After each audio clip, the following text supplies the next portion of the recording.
Hey guys, what is up? I hope everybody is doing well tonight. Right now, I'm fighting with StreamYard on my laptop as usual, but it is working so far. Fingers crossed it's working okay on my phone. StreamYard, I'm getting so irritated with or I've been irritated with StreamYard for a while. It's very sketchy, but anyway, I'm glad everybody is here. Now I just kicked myself out of StreamYard. I'm glad everybody is here. Miss Dandy is here. Thank you, Miss Dandy. She's been putting in the links to some of my donation links if anybody would like to donate. They can also be found. I think I put them in the description box of the live stream, and they're also on my homepage description on my channel. So thank you, Dandy, for that, and welcome, Dandy, my friend. Good to have you here as always. I know there she is. There's Miss Dandy. Okay, maybe I got StreamYard up now. I also put in the link, and I tried to go into the YouTube side and pin it to the top of the chat, but once again, my computer is slow tonight. So if anybody has not signed the petition to reopen Timmy's case, please do so. If you haven't heard about Timmy D's case, I have done several, as well as other creators have done several videos, live streams on Timmy's case. The ones that I've done, you can find under the Fredericktown, Missouri playlist on my channel. So please do sign the petition. Miss Barbara, his mother, Miss Barbara Hall, has been fighting for a long time to get justice for Timmy. So hopefully we're getting closer, and hopefully someday soon there will be justice for Timmy. My OG is here. Dandy's also one of my OGs, my original gals, but Michigan Wifey's here. How are you, darling? Good to have you here. Miss Michelle is here, another one of my OGs. Good to have you here, ma'am. Absolutely. Justice for Timmy D's. And you can feel free in chat, or if you're watching replay, leave them in the comments. Fill it up with green hearts. That was Timmy D's favorite color. Also blue hearts for Doug Teal. Another, his mother has also been fighting for justice for him. And hopefully soon I'm going to get a live stream together to talk about Doug's case. So please do check it out. I believe Sonova Cantrell has done some stuff on Doug's case. Thank you, Michelle. It's got the green and blue hearts. Thank you, ma'am. And just to go to YouTube and put in Doug Teal, it's Teel, and there are several creators who have done wonderful videos and live streams sharing Doug's case.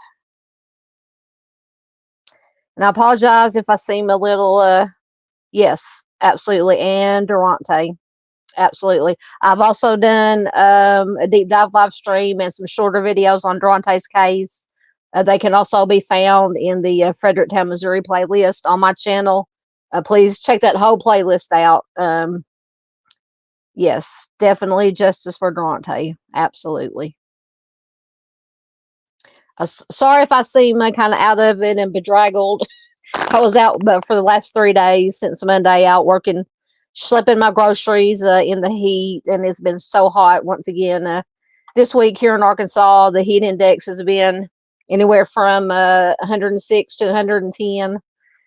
So I've been working long days the last 2 days, so I think I've suffered a little bit of heat stroke in my brain, as if I needed anything else to go wrong with my brain. But so forgive me, and I had enough time to get home, grab a shower, so that's why my hair is kind of still wet a little bit, and get me something to eat and get ready for the live. People are there's Mr. Lance Jones from Canada. Good to have you here as always, Lance. Vid Inquiries is here. Good to have you here. Mr. James Tate, always a pleasure to have Mr. James here. It says, hello, everyone, and thank you so much for everything you do for everyone else. Thank you so much. Still worn out, drove 14 hours yesterday. So see you another time. Absolutely. I love the pictures you posted from yours and Miss Marian's vacation. So I entirely understand if you need rest. Thank you for checking in. James Tate, we were talking about Timmy earlier. Mr. James is Timmy's uncle. Miss Marian Tate is Timmy's aunt. And of course, Miss Barbara Hall is Timmy's mother. So thoughts, prayers, and good vibes always go out to that family. So thank you for dropping in, Mr. James. Good to have you here. You're very welcome, Lance. It's always good to have you here. Absolutely. Oh, don't tell me my computer might be fixing to poop out on me. Oh, there it is. Vid Inquiry says, spending my last evening in Texas with family, so I can't stay in. Just wanted to come in and show some love. Thank you very much. I completely understand. Spend all the time with that family you can. Absolutely. Enjoy it. Thank you for checking in, though. Thank you, everybody, for all the support that you give me and these other creators that you support and share. It is all very much appreciated. I might have to get, let's see, get up and comments on my phone because I think my computer at any time could go dumpster fire on me. So is it Dandy or who's always saying she's going to bring the marshmallows for the dumpster fire? You may want to get them ready because for some reason, oh, there it goes. Okay. You are most welcome. Thank you for being here. See, it didn't come up, or maybe it did. Just not come up on cube on there it goes. I'm watching my computer screen. Thank you. Vid says, God bless you for what you do. Absolutely. Not just me. Me, the other creators, you guys, the community, the families who have lost loved ones. We all work together to bring more awareness to all these cases, missing persons, cold cases, any case that needs more awareness. We all work together. Takes a village. It takes a village. Absolutely. Thank you. Vid said, we'll watch later. Absolutely. Love my replay crew. Love my replay crew. Absolutely. All right. So tonight, since I'm not going to be able to do any lives this weekend, Friday or Saturday, it's about like every other weekend I can do a live stream on either Friday or Saturday or both. So I wanted to just do one tonight and talk about we got some missing persons, some cold cases, some solved cases, just some stories that I have come across within the last couple of weeks when I'm on my phone, usually when I'm working and sitting and waiting on orders to come in, grocery orders. I'll play on my phone, look at Google, get on the Google machine and try to find stuff or come across stories. And if I think they're interesting or if it's a missing person I want to share or a case, I'll save it in my web browser. And so I've accumulated a lot of stories over the last week or so. So I just kind of put those together, a few of those together to share with you guys tonight. They are fairly recent. A couple of them are some cold cases, but I think most of them missing are newer within the last year or so that the missing have been missing. Lance says, if I can get it to come up, 110% a blessing. All right. So before I I'd hate to start out on let me grab a drink. I hate to start out on a sad note, but I did feature, I think I did a short video on, let me find the article. Oh, I forgot to get the article up. Let me find it. I got it bookmarked. Stanley Katowski. And did I just go out of my StreamYard? What did I do?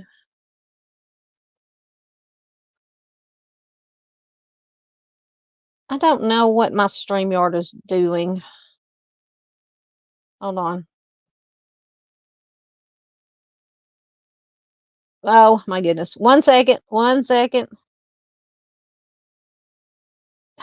Let's shut everything down. Well, I've got 20 tabs. Oh, no, I don't want to leave the site. Okay. But it did leave the site. Oh, Jesus. Jesus, Mary, and Joseph. They're bringing my Irish out already. All right, let me get everything going again because I have Stanley's picture. Let me get back into StreamYard on my laptop.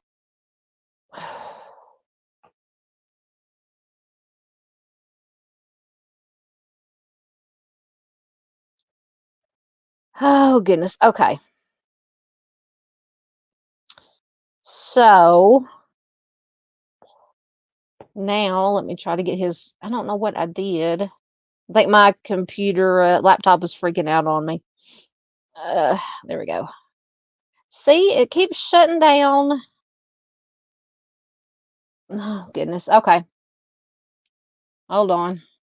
Turn my cam back on. Let me find. So this is Stanley Katowski.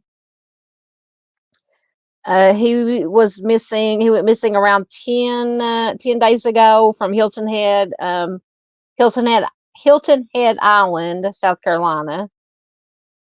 Now the article's not wanting to come up. Unfortunately, he was found deceased. I'm trying to get the article to come up now that I was going to read. I don't know why. Every time I try to open a new tab, I've got like 20,000 tabs open.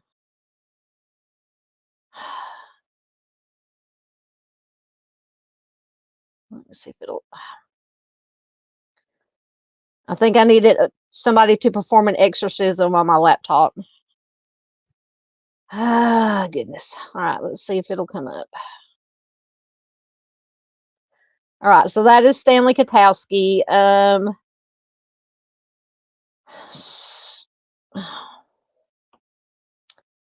Sorry, everything is okay. So, unfortunately, he was found deceased Monday. This article is from NewYorkPost.com, and it says a Massachusetts dad who was found deceased Monday during a family vacation to Hilton Head Island passed away by apparent self-harm, according to officials. Stanley Katowski, 60, trigger warning.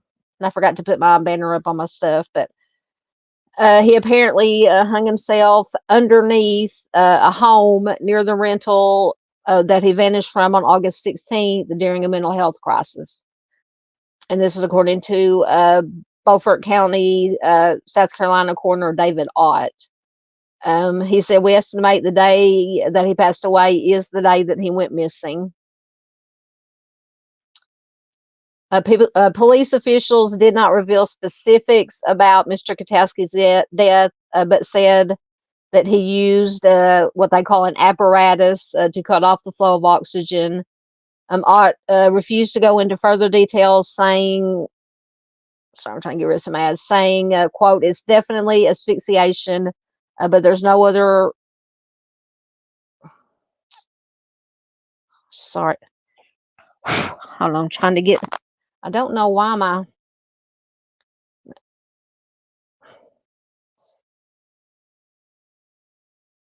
scroll is not wanting to work on my computer here. Okay, so Mr. Katowski had been experiencing paranoia in the days before his disappearance, and he had even sought medical attention prior to and during the family vacation, police revealed. Officials also revealed why it took an extensive manhunt with canines, drones, and door-to-door canvassing over 11 days to find him. I don't know, my touchpad is not working.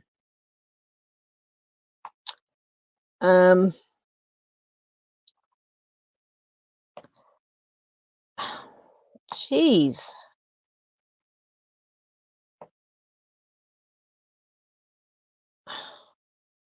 I don't know if it's the site or if it's my touchpad, but so Mr. Katowski's body was found Monday near the Sea Pines rental where he had been vacationing with his family. His wife Jackie wrote on Facebook, quote, over the last month, he has been struggling with severe insomnia and has become increasingly anxious. Stan became paranoid, thinking that people, including authorities, were pursuing him. During the family trip, Katowski was anxious about the ocean due to, quote, exposure to sun, jellyfish, and sharks, she also noted. Ring camera footage from August 16th shows that Mr. Katowski walking out the front door of the rental barefoot and onto the street. He appeared to be confused in the video, and at one point he stopped and looked around in the middle of the street before continuing. All right, so it's not the ending we wanted, obviously, for Mr. Katowski, but so sad. My computer is just so screwy. Just going to shut everything down, not try to do StreamYard. All right, let me get to you guys' comments. So that is a very sad news. I apologize for leaning in, but I have to read off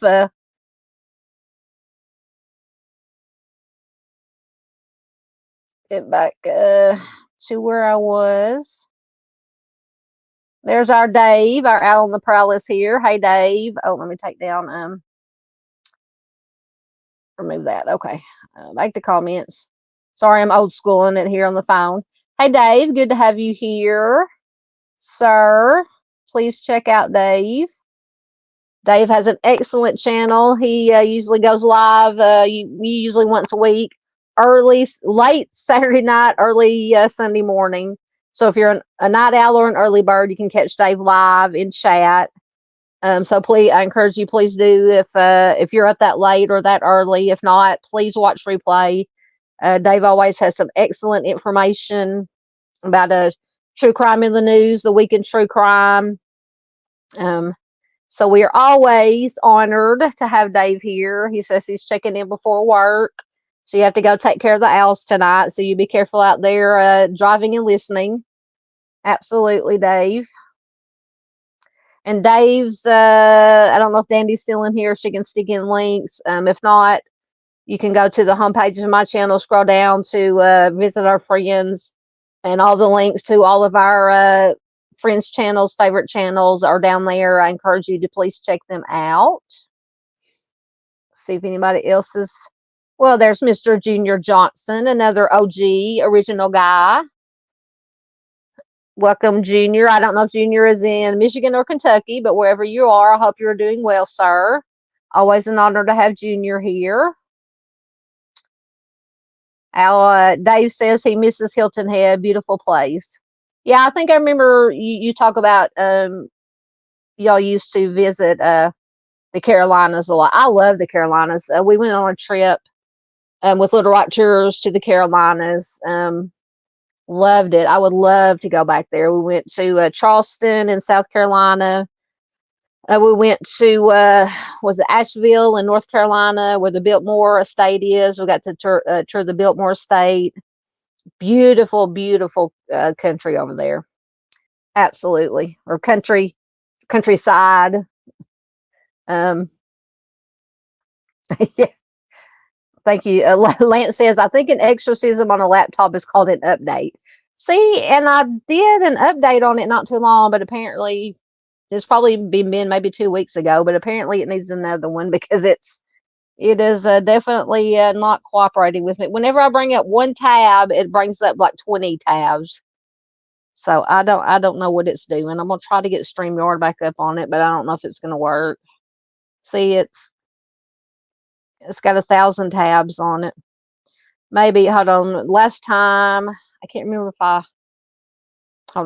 I turned it off and then turned it back on. We'll see. Will the old turning off and turning back on trick, see if it works. If it might not turn back on. See if I make sure I didn't miss anybody. There's Skits Music and Crime. Good to have you here. Absolutely. Definitely check out that channel also. Lots of good music there. Always good to see you too, Dave. Always good to see Dave.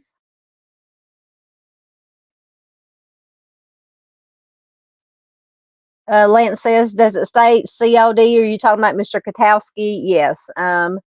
It was asphyxiation due to hanging. Mr. Katowski. That's what the article said.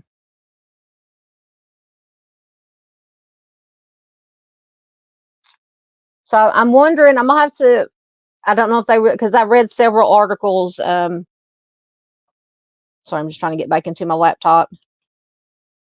Several articles I read about Mr. Katowski, and I don't know if it ever said if he had before this.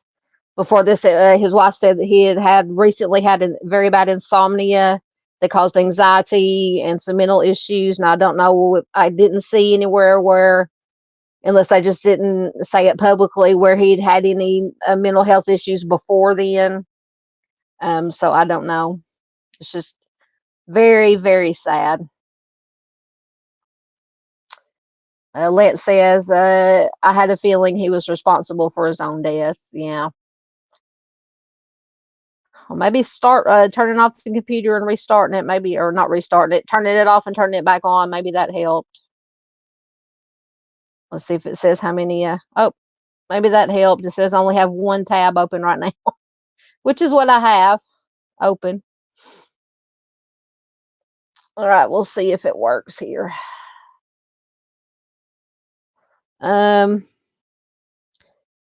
Junior says he got back from Kentucky yesterday, in Michigan now.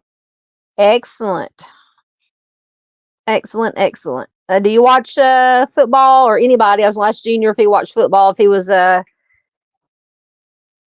he watched college, if he was a Kentucky fan, or if he was in Michigan, if he's a Michigan fan or a Detroit Lions fan. I'm so excited.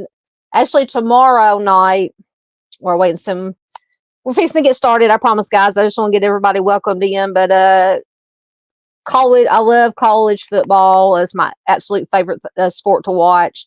NFL, I like NFL, but I would much rather watch college. So my Razorbacks are actually playing tomorrow night. Starting their season tomorrow night. And they're actually playing an in-state team, which they have never done before. They're playing University of Arkansas Pine Bluff. So I'm excited. I'll have to get home from work early, a little bit earlier than I have been, because I think the game starts at 6:30 Central Time. So I have to get home and watch my Razorbacks play. But if anybody else is a football fan in here, let me know what your favorite teams are, college, NFL, whatever. Dave says it is very humid and hot in HH, just the way I roll. Yes, I've lived in Arkansas all my life, growing up with heat. I think it's because as I get older, I can't take the heat. I can't take the cold. I've never liked the cold ever. I would much rather be hot than cold. But now I can't take the heat anymore. It's just, oh, did y'all have Michigan Wifey was asking Junior if he got back in time for the storm. Oh, y'all having storms in Michigan?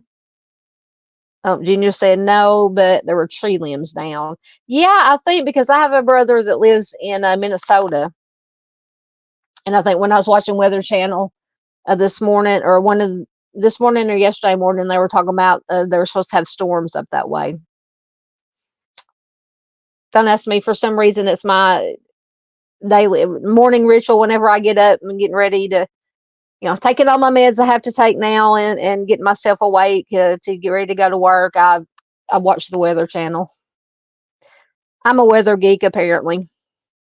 Junior says he's a University of Michigan fan. Absolutely. There's CJK. Hello, hello.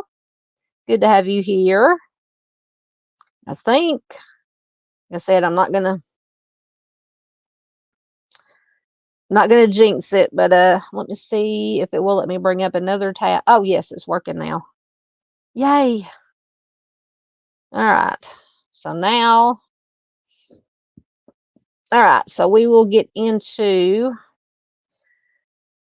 our first story. I came across this, I think, yesterday. A horrible, very scary story out of Los Angeles. It is, I think it's a 14-year-old, also her baby, and I think her cousin are all missing. And the newborn baby has a heart condition. Hey, Nan. Good to have you here, ma'am. Always good to have Miss Nan here. Welcome, welcome. All right, so let's see if my article loaded.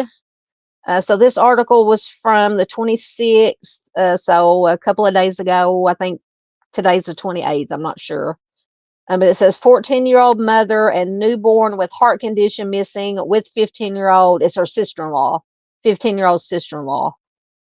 So the Los Angeles Police Department is searching for 3 young girls who have gone missing from a Los Angeles neighborhood, all of whom are under the age of 16, and one of whom is a mother to a newborn in need of daily medication.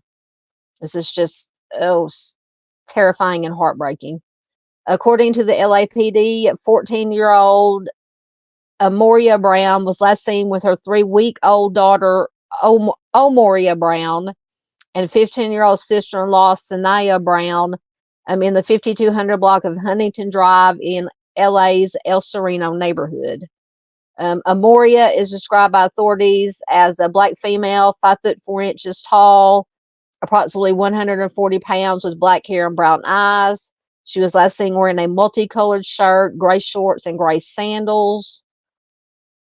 Her daughter, Omoria, is a newborn with a heart condition, requires daily medication. My heart is just pounding, racing for that baby, or for all of them, but especially for that baby.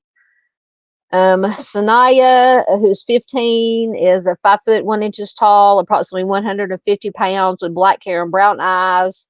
What she was last seen wearing is not known. It says the girls may have been heading to the high desert area, according to LAPD. I don't know what is considered the high desert area. I don't know that much about the West Coast. I do have a niece that lives in California, but I don't know a whole lot about it. So anyone with information regarding the whereabouts of Sanaya, Amoria, and Omoria is urged to contact the LAPD Hollenbeck Division, Detective Jay Ryder, by calling 213-479-2827. And in case of an emergency, you can always dial 911. And anonymous tips can be submitted to the LA Regional Crime Stoppers at 877-527-3247 or lacrimestoppers.org. So like I said, this is a very heartrending, I hope they're all okay, but especially that baby. Yes, absolutely. Nan says these are all so heartbreaking. Absolutely. Absolutely. But when you got 3 young girls under the age of 16, and then you have this 1 month old, maybe a little baby with a heart condition that requires medication. I'm so scared. I'm so scared about this one. Absolutely. All right. Next we have Jarrett Brooks, and I believe Jarrett has been missing for around a year now. Oh, Lance says, I think he's got to go. Thank you, Lance, for dropping in. It's good to have you here. If that's what you meant, you just put G2G. To me, that means got to go. But thank you for dropping in. Absolutely, sir. Always good to have you here. Okay, so let me find Jared's article.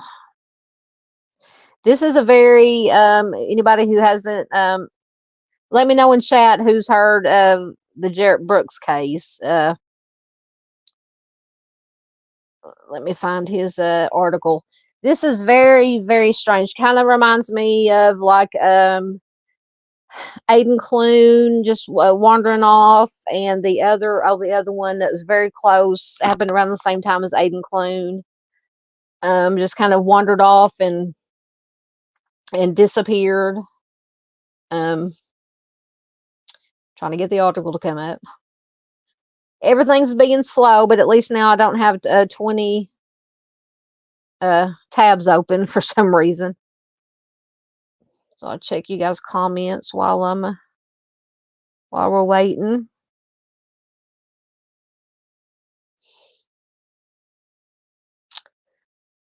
As usual, everything is slow.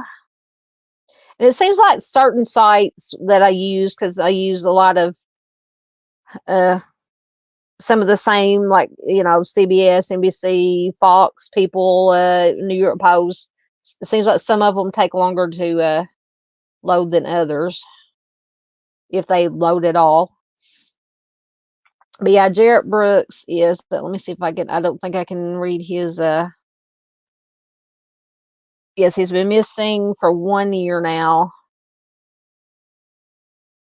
I was going to try to read the missing poster, but it's way too small, and I didn't download I don't have my slides. I don't think I can get to them. Let me see if it's loading yet. I don't think it'll bring up my slides. On my tablet. Oh, put in the wrong pen.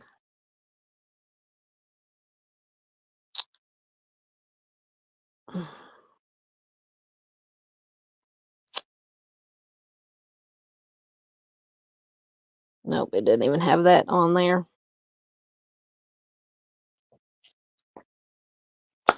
Well, I might have to find a different article about him, because this one is not loading as usual.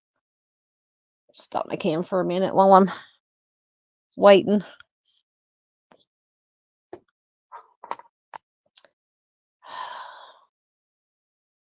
Let me see if I can find a different article. Oh, nope.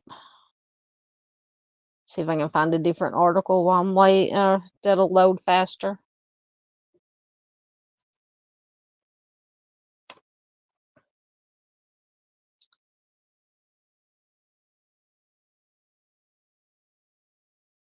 This one from Daily Mail. We'll see if it'll load, or if it's just my computer. Oh, that one loaded. I guess that was just the site. Like I said, some sites that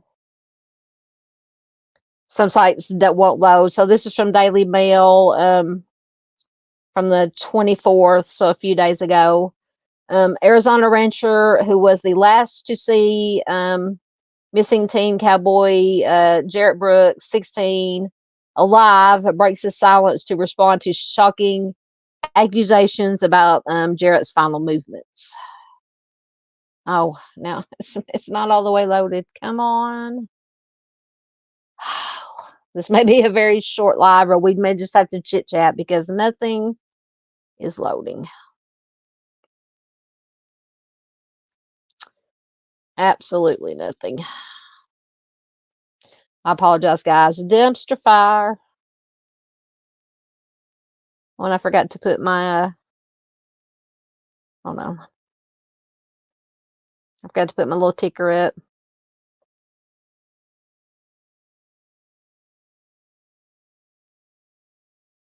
So currently,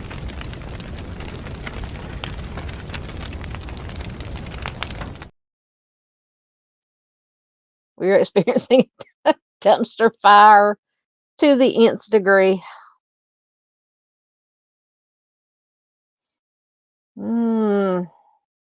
There it goes. Okay. Finally, we got it. So the rancher who made the last known sighting of a missing teenager has spoken publicly for the first time about what he saw. Jarrett Brooks, 16, was seen on his parents' security cameras, grabbing a firearm at the house in Joseph City, Arizona, about 6:30 a.m. on July 24th last year of 2023. He is then believed to have been spotted by a local rancher named Joe, striding through his pasture about a mile from the house just after 7 a.m. The figure had his pants tucked into white top boots, the same as Jarrett's favorite pair. He was carrying a firearm, heading west out of town toward Lacey Lane. His account given to police later that day was critical in shaping the search for Jarrett, and led to his parents believing that he got a ride from someone that he met online.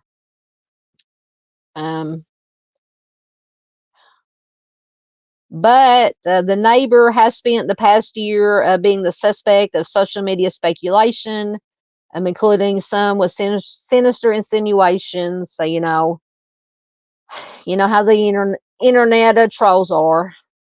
The rancher reiterated that he saw Jarrett walking across his field that morning, get to the road. He was pacing back and forth, but wasn't keen on telling his story in detail again. It could just be that he's told the story so many times, obviously, to authorities, that he just doesn't want to repeat it again. That could be the case.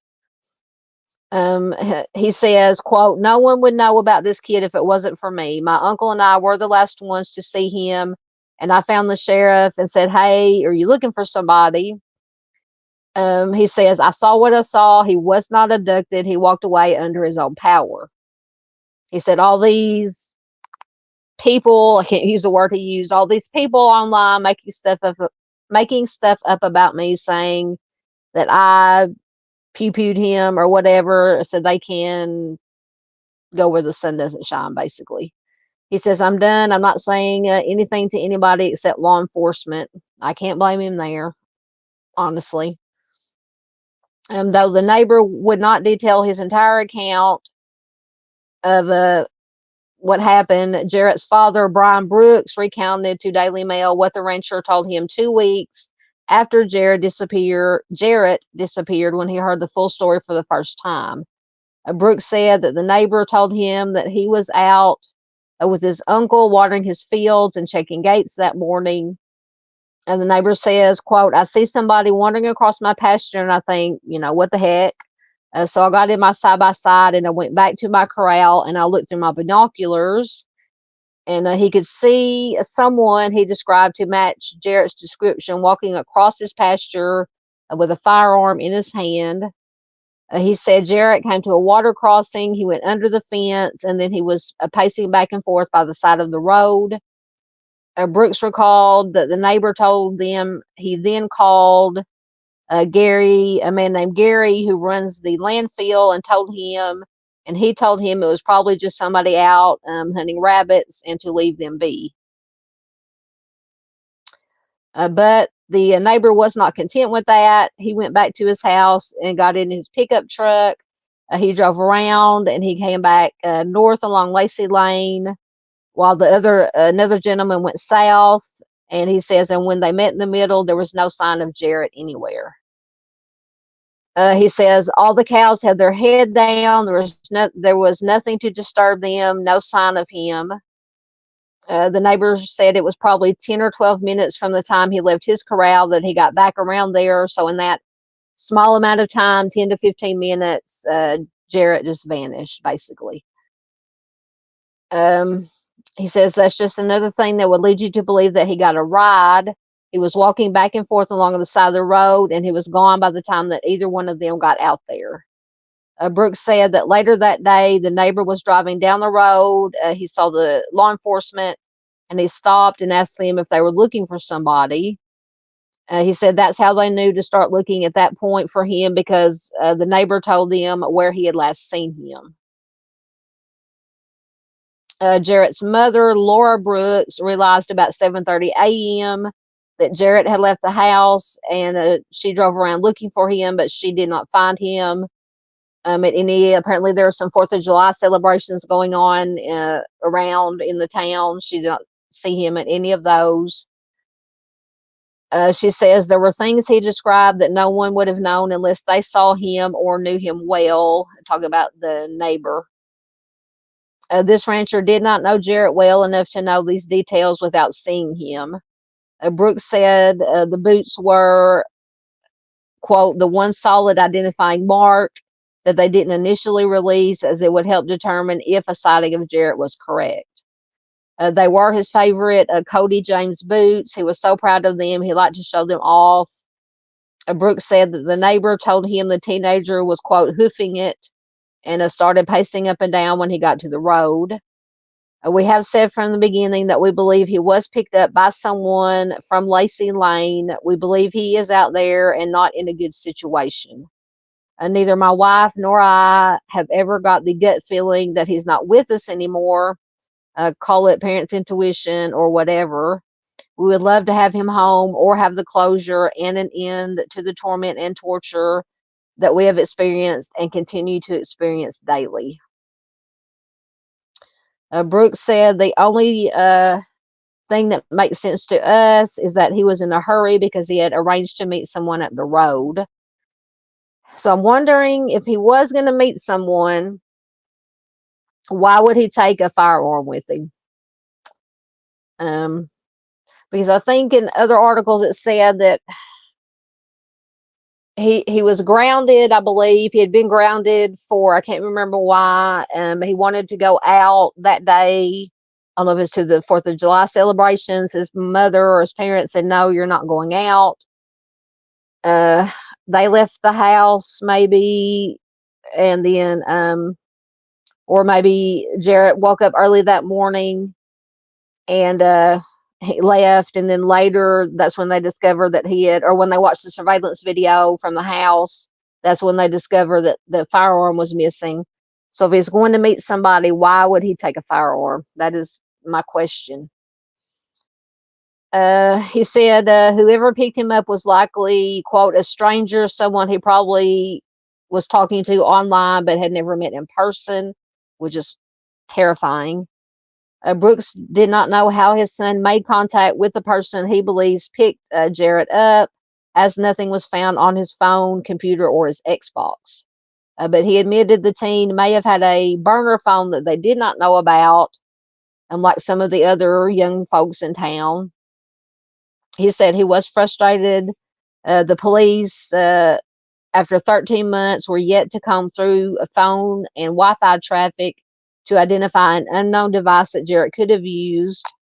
That I would question that too. And what they call the geofence phones active near where he disappeared that morning. Police used dogs to follow Jarrett's scent, which led them through the pasture before the trail went dead around where he was last seen near the road. Jarrett's parents knew he had a firearm from the grainy CCTV footage that showed him stuffing it into the front waistband of his black and gray basketball shorts. Only a single frame of the footage remains, as the video was seized as evidence by police and has still not been returned, according to Jarrett's father. This is a long article. Brooks said he did not believe that Jarrett took the firearm to harm himself, as it doesn't fit with his personality or the circumstances. His father says the initial reaction was that he was going to self-harm, so of course we freaked out, but it wasn't very long after that we realized, no, that's just not Jarrett. That was not in his mindset. Then we found out he was seen on Lacey Lane, and then it's okay, he had to have gotten a ride, and if he was getting a ride, it was from somebody who he didn't know. Why would you pace back and forth on the side of the road if you were on a mission to go self-harm or disappear of your own accord? You know, they said you just keep walking, which makes sense. So he took the firearm for protection. He figured, well, I should be okay, but just in case, I'm going to have a way to protect myself, and so he took the firearm. Please, in chat, you guys let me know what you think about this. This whole thing is very, very bizarre. Brooks said his son was so well trained with firearms that he had built his own AR style rifle that he regularly used to go hunting with his friends, and he did have access to the gun safe. Uh, his father says obviously he's not going to take one of those if he's taking it for protection. He would just take a pistol because it's more practical, it's concealable. Brooks said it made sense that the neighbor saw him with the firearm in his hand, as it would be more comfortable to carry it and then hide it back in his waistband when he got to the road. Grab a drink. My throat is dry today. Okay, so this is where it's talking about Jarrett had been grounded. Jarrett had been grounded the previous evening after his parents discovered that he'd broken the family car's CV axle by driving the car off-road, which he had been warned not to do 3 times before. Laura, who was the last family member to see him, said that she bumped into him in the hallway on her way to have a shower about 6:15 a.m. She says he asked me if he was grounded from everything or just driving, and I told him everything. And she says, then I went to the bathroom to take my shower. She says he seemed fine. He just said, okay. And he turned around and went to his room. He didn't argue. He didn't huff and puff or have any attitude. Laura explained that she discovered Jarrett had broken the $100 car part when he turned in his phone, as all their children are required to do before bed. It's a good idea. So they don't get distracted instead of sleeping. Phones were also subject to random checks, and Laura did find texts between Jarrett and his friends discovering how to fix the car before his parents found out. When Laura got out of the shower about 15 minutes later, Jarrett was gone, but it wasn't until about 6:45 a.m. when she realized that he was not at the house. While his mother was in the shower, Jarrett had taken the firearm, changed into his pants and boots, and he slipped out of the house undetected. Not knowing that the firearm was gone and believing that Jarrett had just snuck out to celebrate with his friends despite being grounded, she went out to, she was going to go out and drag him back home, go out to find him, bring him back home. She said, drag him back home by the ear. Laura left the house about 7:30 a.m. to take her daughters to their friend's house, then look for Jarrett at the town's 4th of July parade and other places that he could be with his friends. Brooks, I'm assuming it's talking about the father, woke up about 8:30 a.m. and together they looked around town, checked with friends and their parents. Still no sign of Jarrett. The Navajo County Sheriff's Office was notified at 12:28 p.m., and Jarrett was initially treated as a runaway. Only then, about 1 p.m., did Brooks check the gun safe in the den and discover that the firearm was missing. Police responded with a wide search of the area and soon learned of the neighbor's sighting hours, that morning. Friends joined the search over the rest of the afternoon, along with the Arizona Department of Public Safety helicopter and search dogs from Winslow Prison. The search continued for the days that followed, coming a wide radius in a grid and going door to door. Jarrett's parents still had his phone, and his wallet containing his license and cash was found in the pocket of a pair of gym shorts in his car. So he did not have his driver's license, cash, or anything like that with him. As the weeks wore on without a single lead, Jarrett's parents became more distraught. His parents wrote, "It's an hourly battle not to break down and cry like I am right now. People have no idea. I deal with people all day, every day, and get asked about Jarrett all day. It's a true struggle to fight back the tears and hold it together so people think that we are okay. For the first time, I admit I'm not okay.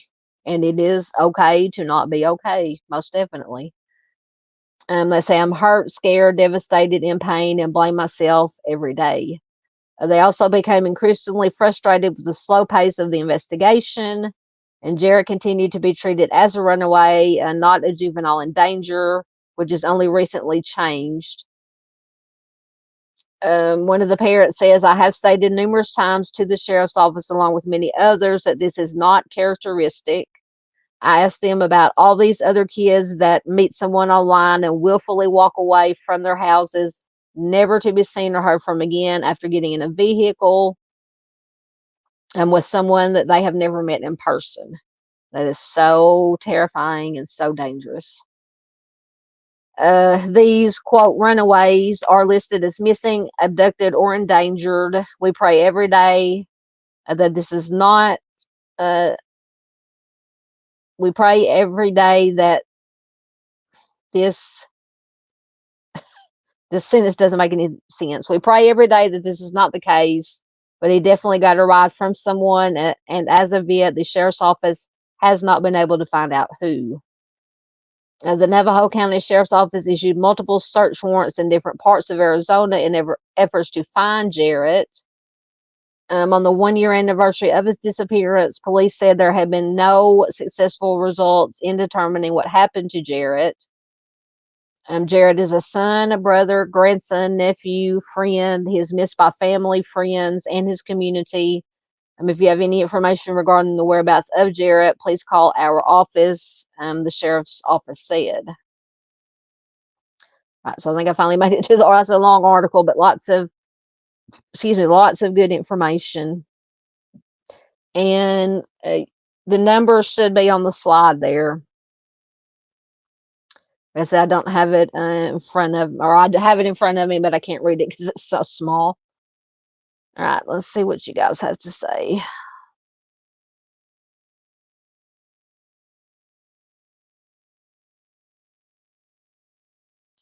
I'm glad I'm not the only one that's having. CJK said, I was supposed to work from home today, but had to drive into town. Windows would not load on my PC. I have a loaner until tomorrow. Yeah, for some reason, I have I don't know if it is Windows something, but it'll just freak out. Sometimes I'll bring up one tab and I'll look and it'll have multiple tabs up and it won't scroll. And it's just, like I said, I need an exorcism, or as Lance called it earlier, an exorcism for a computer is called an update, but it hasn't been that long since I updated my computer. Oh, Junior said he'd be right back. Dave is back listening and driving. Thank you, Dave. Be careful driving and listening. All right, so we've got Jarrett Brooks. Like I said, this is a strange one. It's like he either, like I said, like Aiden Clune or the Dylan Rounds, the other one I couldn't think of. And Dylan Rounds, they just kind of wandered off and were never seen again. So did Jarrett just wander off? Was he picked up by somebody? Like they think, maybe somebody he met online. But why would he take the firearm with him? That's my biggest sticking point is why take a firearm? Because which that would lend more credence, in my opinion, to maybe he was going to meet somebody that he had not met in person yet, just met online, and said, hey, just in case, like I said, just in case, I'm going to have this, some protection with me in case things go sideways. Oh, Junior says he's having trouble with his laptop now. I hope I'm not cursing everybody having trouble with mine, so rubbing off on you.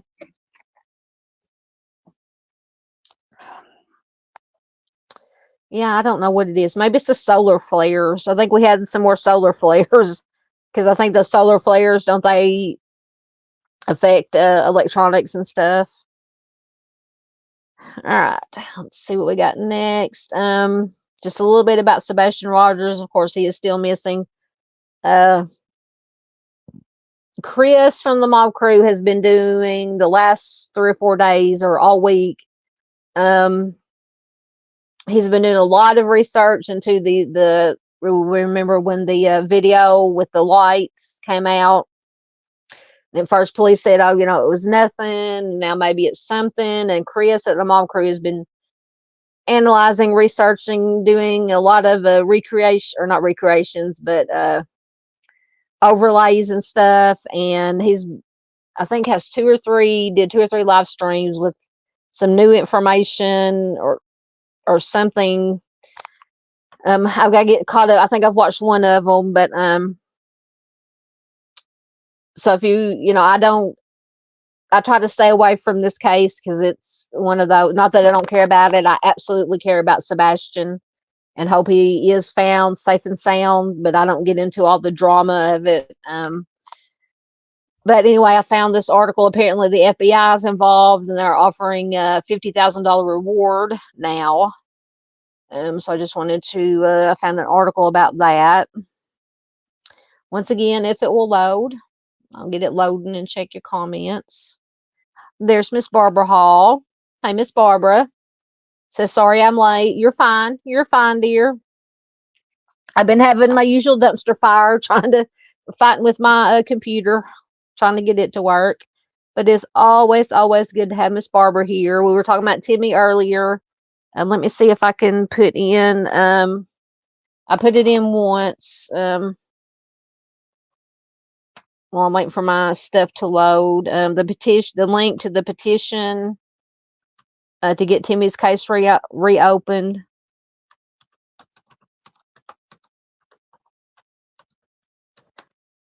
Sorry, I'm typing. Hold on. Hopefully everything's spelled right. I'm typing on the fly here. What am I looking for? There we go. Make sure this is the right link. Yep, there it is. All right. So hopefully it will go in. There it goes. So anybody who has not signed the petition, please do so. If you have signed the petition, please, you can copy the link, share it anywhere and everywhere you can.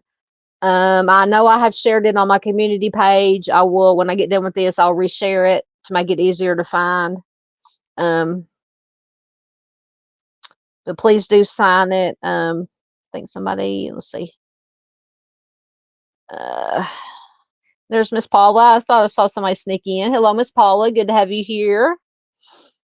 Miss Marion, everybody's coming in. Hey, Miss Marion, good to have you here. Mr. James was in earlier, but he said he had driven for 14 hours, so he was tired.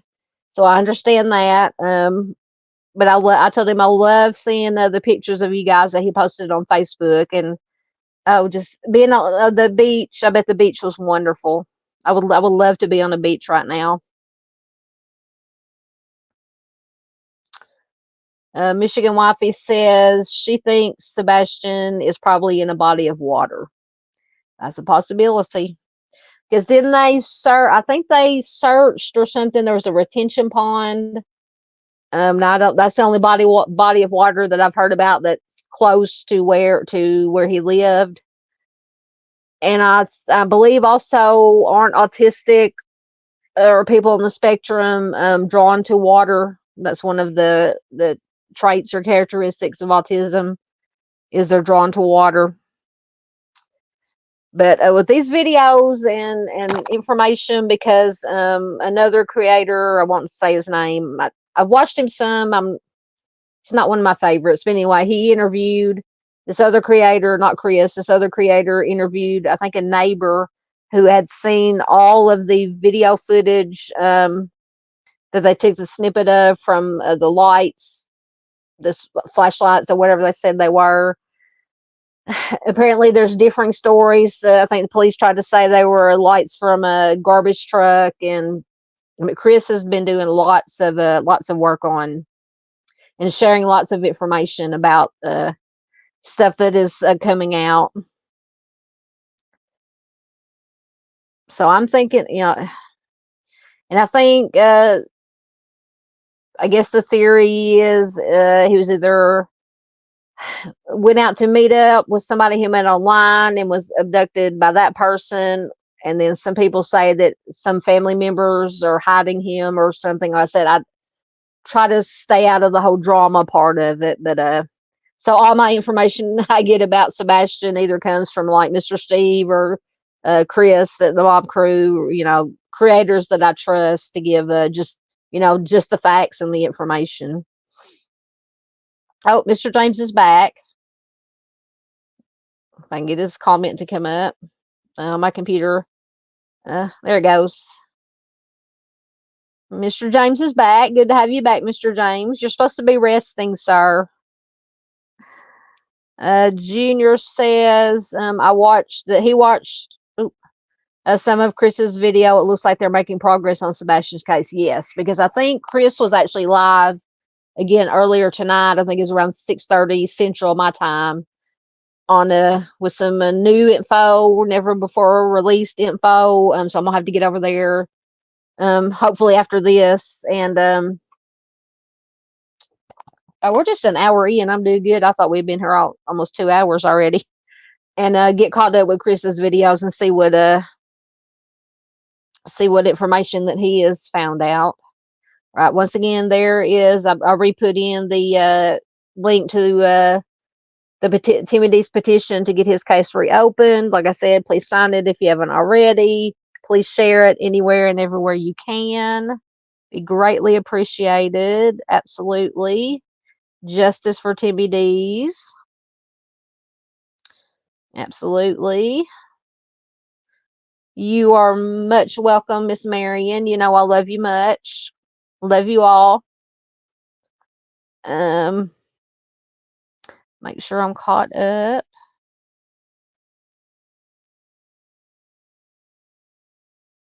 Michigan Wifey says, I think everyone putting blame on the family is ridiculous. I'm in agreement. After all this time, the police have all the evidence that creators are going over. Yeah. Yeah. And I'm sure, like in every other case, obviously police know more than we as, people sitting here behind a computer or in front of a computer know. The responsible ones, take what the police say or what they don't say. Other people troll, that that aren't responsible. And when it comes to information or non-information, they just make up their own information. That is what causes the problems, in my opinion.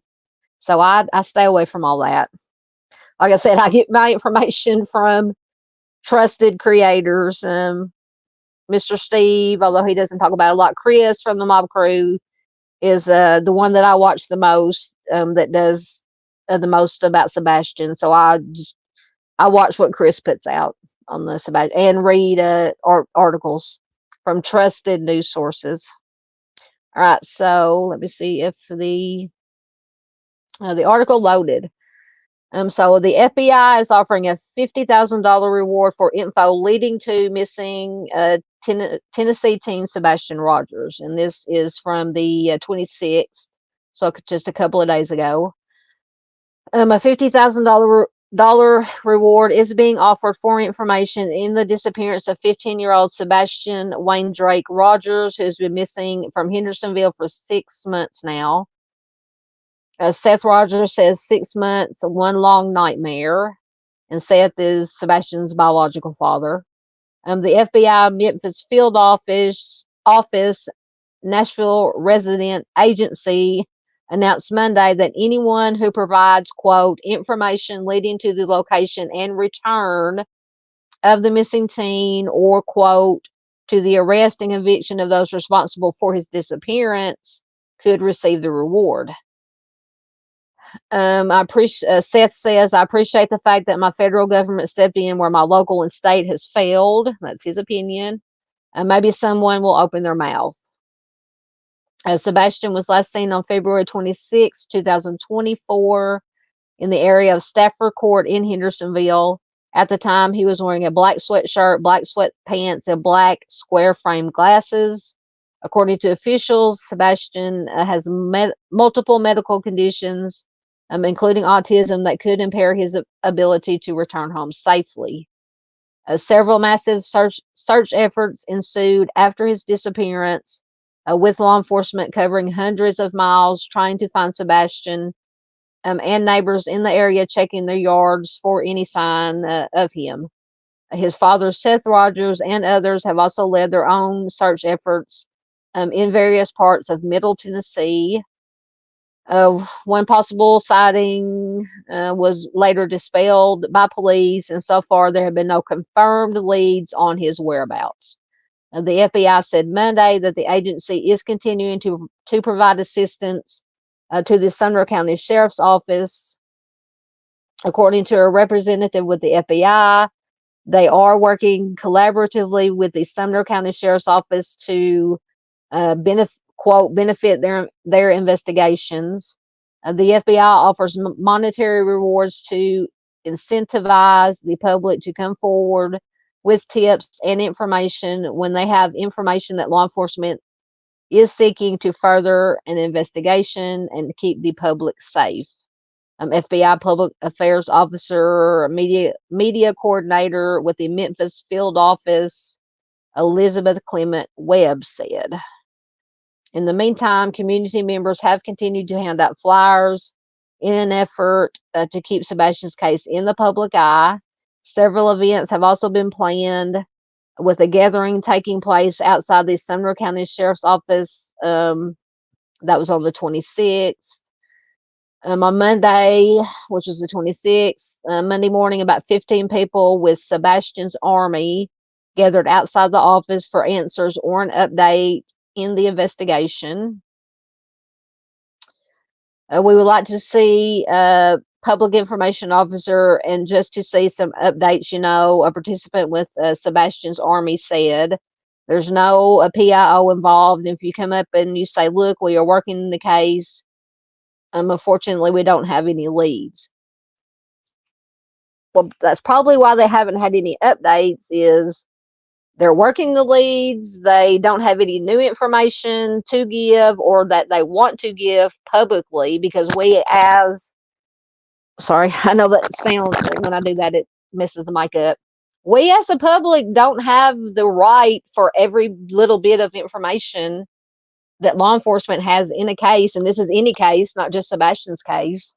Law enforcement can release or not release whatever information they want. That is their prerogative. And a lot of information they keep close to the vest for a reason. So it's just my personal opinion, my thoughts on this. So Seth says, if I don't keep pushing for people to do their job, my son will never be found. With no communication, that is lack of trust. Lack of trust means I have to do it myself, or I have to have someone that I trust do it. News 2 reached out to the Sumner County Sheriff's Office for comment. At the time of this article, they had not responded. Anyone who has any credible information concerning the whereabouts of Sebastian is asked to contact the Sumner County Sheriff's Office at 615-451-3838, the TBI at 1-800-TBI-FIND, or tips to TBI at tbi.tn.gov. You can also contact your local FBI office, and so on and so on. You can also submit tips online at tips.fbi.gov. And I put the new reward poster. That is the new reward poster that's on the slide there. So once again, Sebastian is 5'5" tall, 120 pounds, with dirty blonde hair. He was last seen on Monday, February 26th, near Stafford Court, wearing a black sweatshirt and black sweatpants. And I think that is all on that. So I just want to bring that to you about the reward and the FBI being involved. And I don't know if the FBI was involved before this or not. Let me get back down where I was.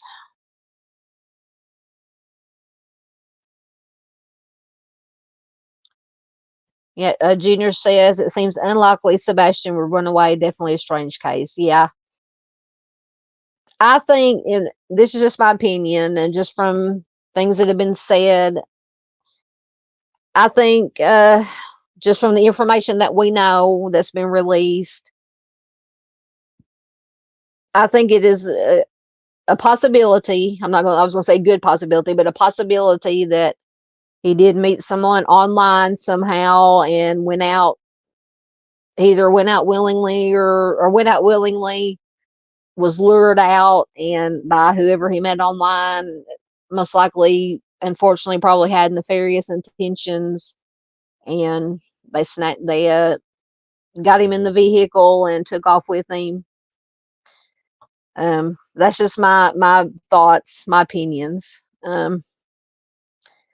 Michigan Wifey, I guess, agrees with Junior. Oh,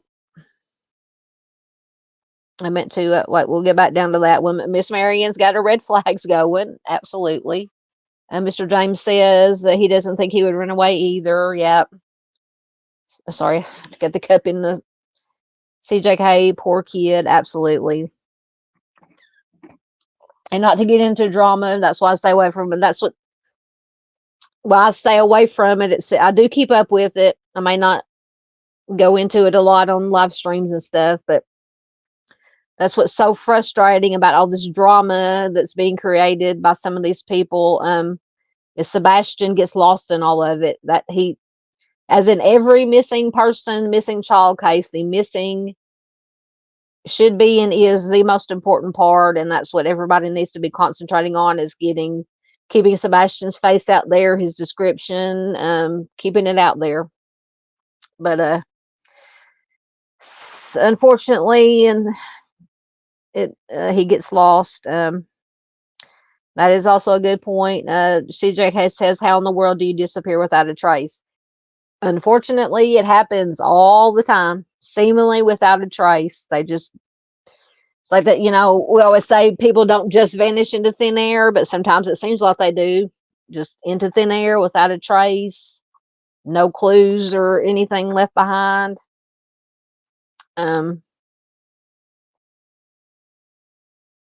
Michigan Wifey says, I don't think he ran away. She says, in my uneducated opinion, I think he went exploring and something happened. That's also a possibility. He could have just went out and wandered and wandered into the wrong place, into a body of water, or got lost somewhere, succumbed to the elements. That's also possible too. Or it's possible also, I'm just trying to think of scenarios that are plausible. He could have went out wandering around, exploring, and by dumb luck, coincidence, somebody came by with nefarious intentions and said, oh, there's an opportunity snatching or whatever, crime of opportunity. That's also a possibility.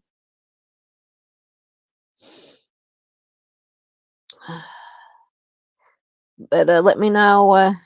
Hey, Chris. Chris is here. Welcome, Chris. He told me he'd be a little bit late. Good to have you here, sir. CJK says, that was my first suspicion when he went missing, met someone online and went out to meet them. Yeah, because he did have a phone, but I think his phone was, new batch of comments just popped up all of a sudden. I think the phone was left at the house, if I remember correctly. And I think but they did say he had like a Nintendo Switch, which is like a little Nintendo game or something that you can play online and talk to other players, or anybody can get on there. Unfortunately, predators can get on there. So it's absolutely, I think, in my opinion, that is the most likely scenario, is that he met somebody online, maybe through gameplay, and they lured him out of the house, convinced him to come out of the house, and snatched him. And that is what I think. Like I said, that would be number one on my list. Right. Yeah, yes, that's what I was saying about CJK said this case has gotten so far out of control with the YouTube's creators and yes, that's why I stay away from it. As far as, I will like occasionally do things like this with this new reward poster and this new information about the $50,000 reward. I will mention, talk about stuff like that. But as far as getting into anything else about, so-and-so did this, I think so-and-so did that, and blaming, and we don't do that here. But I keep up with it. I've been keeping up with it. But yeah, as far as doing, live streams or videos just on Sebastian, like I said, it's not that I don't care. I absolutely do, but I don't want to draw in any of trolls and, so I just kind of, it's always there though.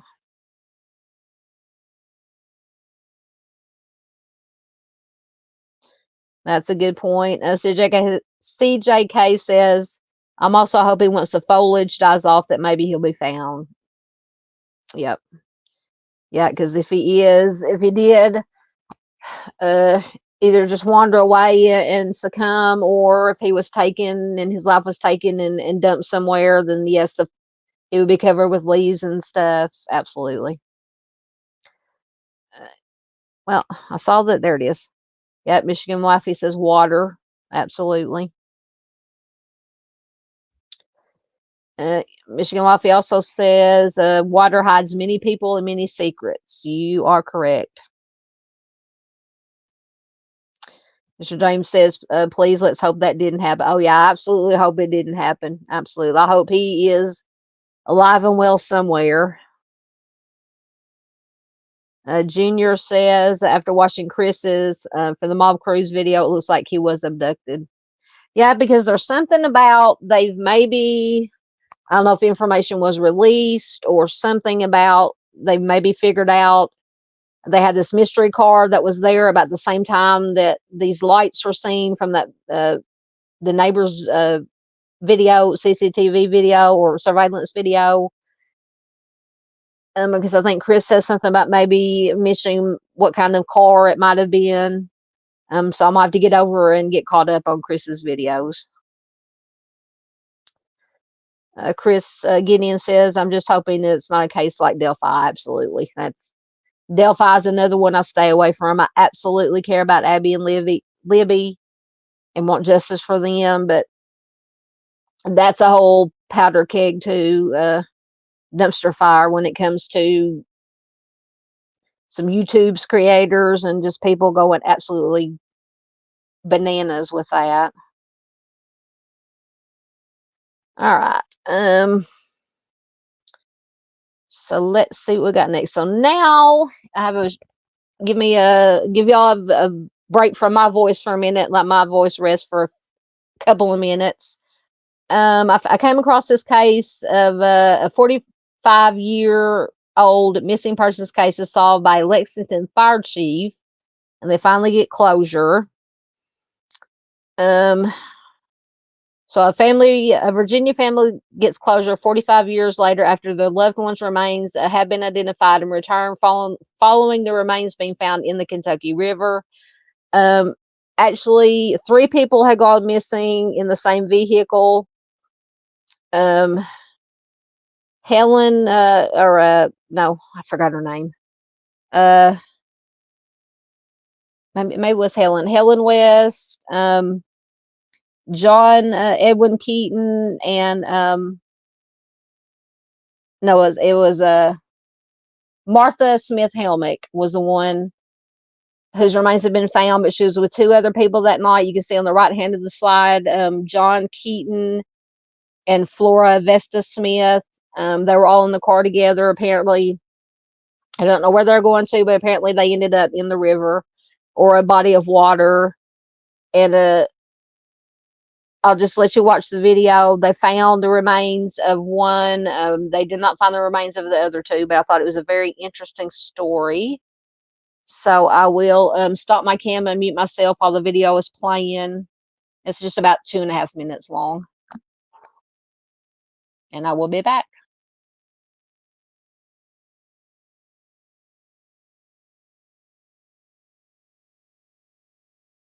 Family finally gets closure 45 years later. Their loved ones' remains have been identified and returned after divers found them in the Kentucky River. LAX 18's Kaylee Randall spoke with a Lexington Fire District chief who spent 8 years unraveling the identity. One of my guys comes over and says, hey, what is this? And I walk over to the edge of the water, and there's a human bone laying there.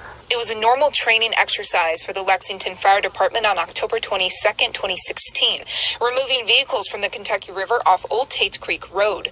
But finding a human bone and starting an 8-year investigation was the last thing District Chief Christopher Warren expected. There was something that connected me to this. Even from the very beginning, I was one of the divers that were on the car, and I had a weird connection with the car, even underwater. Investigators pulled a 1967 Ford Fairline from the Kentucky River that would unravel a 45-year missing persons case out of Bridgewater, Virginia. Over the next 8 years, Warren dedicated every waking second to discovering the identity of 57-year-old Martha Helmick, sifting through hundreds of missing persons cases from 1968 to 1975.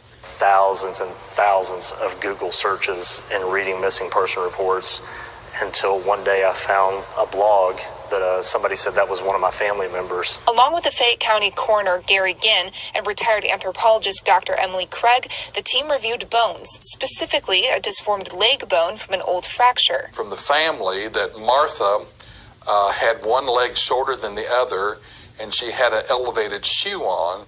And items from the vehicle like a coin purse, the elevated shoe, nylon stockings, and a key to her old trailer that the family was able to identify. So many moments throughout the entire investigation that if one thing had not happened, if this one thing hadn't happened, there would be no case. DNA from a third-generational niece also played a huge role. Finally, Warren and Ginn were able to return their loved ones back to the family in Virginia. That whole family is fantastic. I love being around them and talking to them. We will always stay in touch. There's no doubt. Kaylee Randall, LEX 18 News.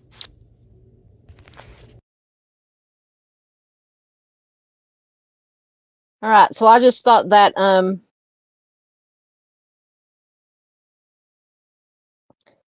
that was just such a,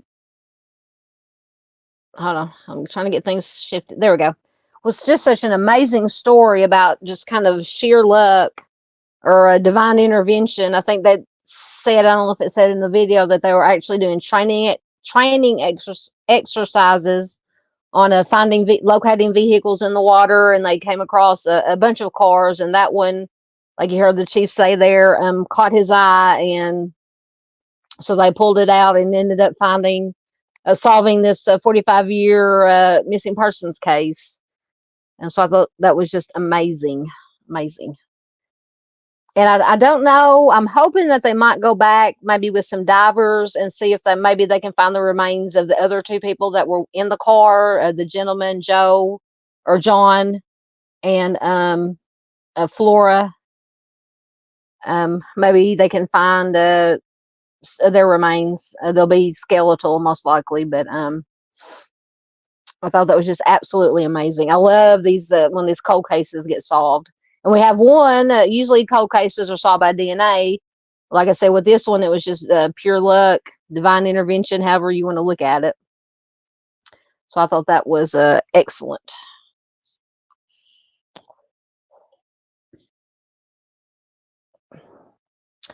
All right, let me get so Chris, going back to Sebastian, said I was referring to the fact that an unsub might be involved. Yes. Yep. Junior says he has signed the petition. Thank you so much, Junior. Thank you so much. You're absolutely welcome, Miss Paula.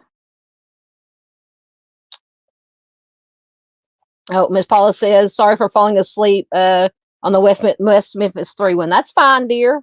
I fall asleep unintentionally when I'm trying to watch, on replay crew watching stuff, but then I eventually go back and do finish watching.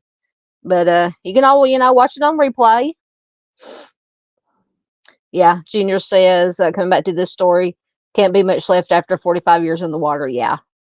And then basically when they found Miss Martha, it was skeletal, because they identified her by the something about her leg. One leg was longer than the other, or something to that effect.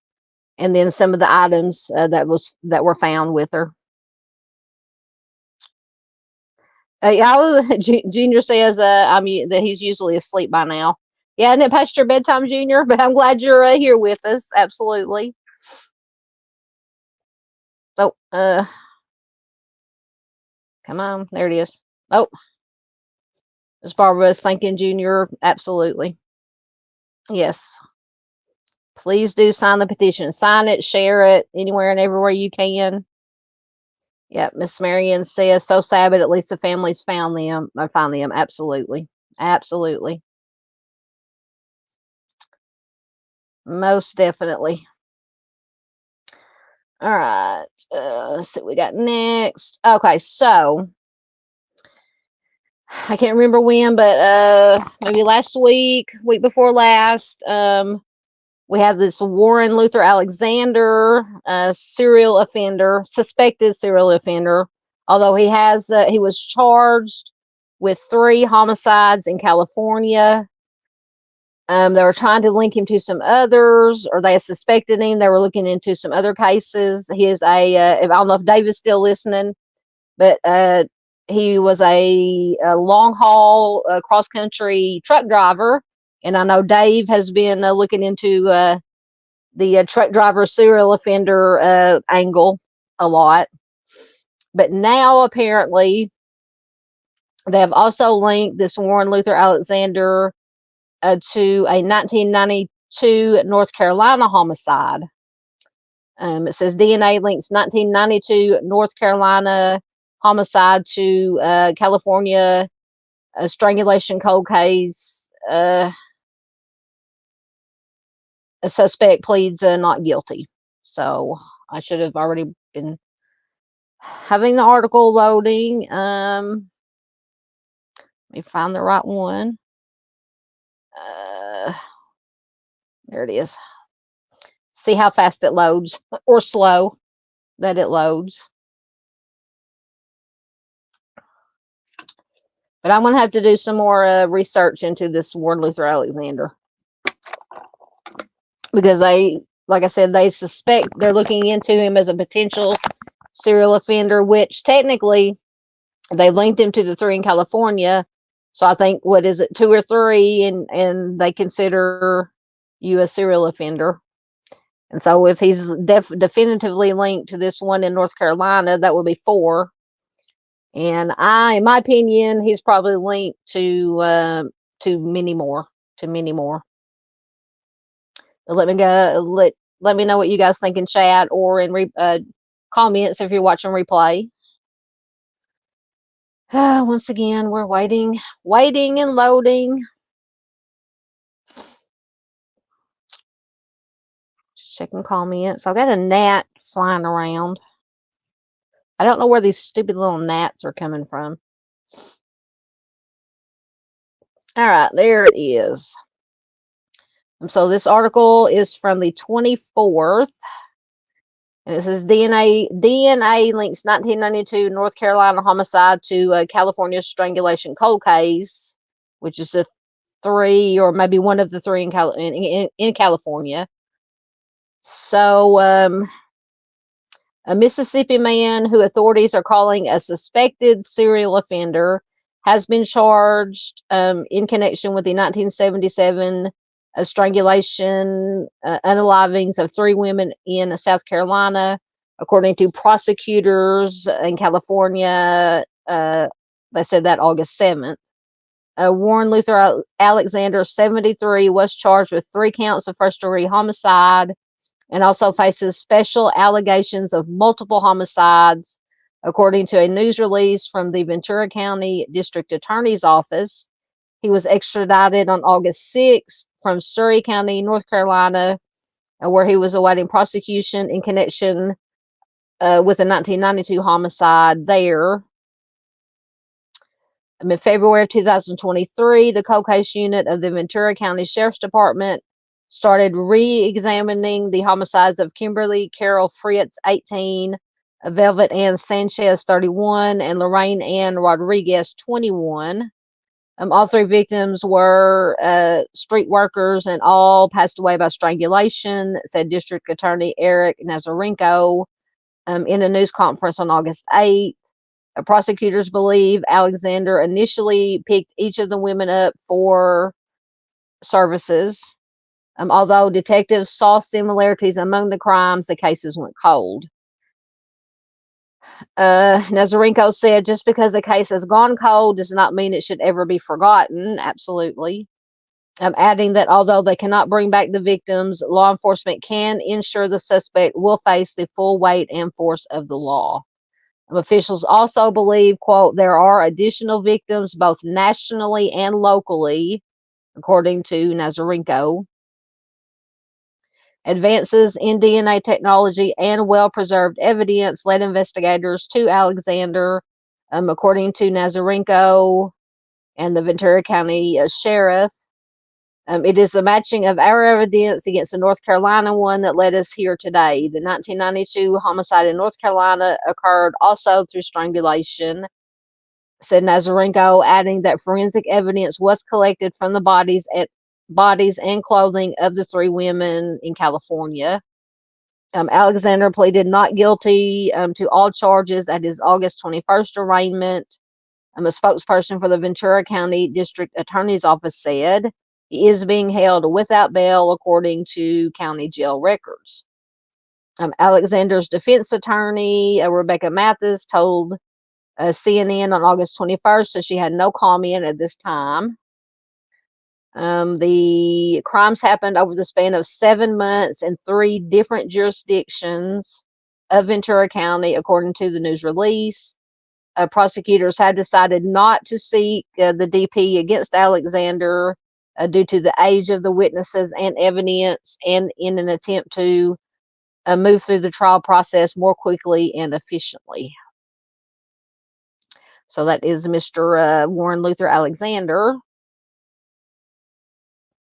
So like I said, I'm betting. I'm not a betting person, but I would bet good money that he has many more victims. But please let me know what you guys think. Oh, Junior said he finally gave up on his laptop and is watching on his phone. Hey, anyway you can watch. Yes, absolutely. Chris Gideon was the one who brought Mr. Alexander to my attention. I thank him for that. Absolutely. Absolutely. Chris brings a lot of good cases to my attention that I hadn't either heard of or have come across yet or before. So I thank him for that. Absolutely.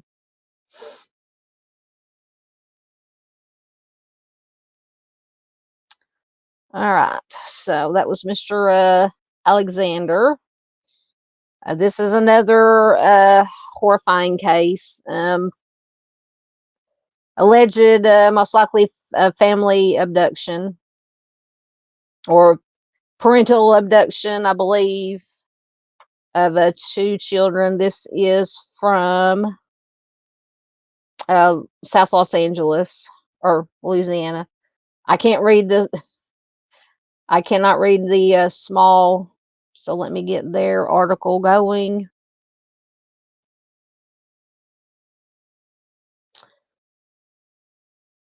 So first we'll go to the original story that I found, or that was released, and then there was an update about what authorities believe may have happened, or the way it happened. Once again, waiting to load. It's kind of like back in the day waiting for the dial-up internet. That's about how fast. Actually, I think the old back in the day dial-up internet is faster than my computer is running now. Oh, come on. I may have to close out that tab and start a new one. Sometimes that works.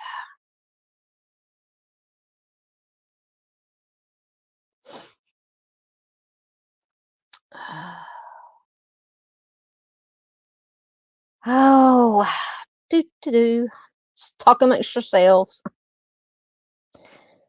Oh. Seeing when I'm getting everything ready and bookmarking all of my articles there it goes. They just pop right up. But whenever I go to read them for a live stream, they take their time. Okay, so this first story, original story, is from August 19th. Amber Alert issued for missing children ages 2 and 4, last seen in South LA. South Los Angeles. An Amber Alert has been issued for 2 children ages 2 and 4 who were last seen in South Los Angeles and were allegedly abducted by their own parents. The 4 were last seen at about 3 p.m. Wednesday at Vermont Avenue and West 83rd Street, according to the California Highway Patrol. Wyman Bryant, 4, and you can see all the pictures there if you're on a device big enough to see on the Amber Alert poster. So Wyman Bryant, 4, Willow Bryant, 2, Tiffany Bryant, 39, and David James, 53, are believed to be traveling in a champagne-colored Buick Enclave SUV with paper plates, paper license tags. LAPD says the family was discovered missing after the LA County Department of Children and Family Services visited their home and everybody was gone. The California Highway Patrol initially issued an endangered and missing advisory on behalf of LAPD. Wyman, the boy was described as 3 foot 5 inches tall, 34 pounds, with blonde hair and brown eyes. His sister Willow was described as 2 feet tall, 20 pounds, with blonde hair and blue eyes. The children's mother, 39-year-old Tiffany Bryant, 5 foot 4 inches tall, 100 pounds, with blonde hair and brown eyes. She was last seen wearing white pants and a short sleeve blouse and flip flops. And James, at 53, it doesn't give a height, 170 pounds, with gray hair and blue eyes. He was last seen wearing jeans, a navy blue button-up shirt, and flip-flops. So that was the original story. Let me find the one with what they said they had new details.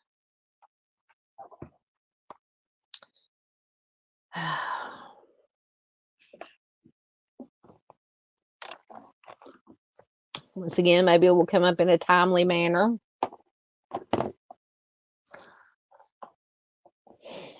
Or not.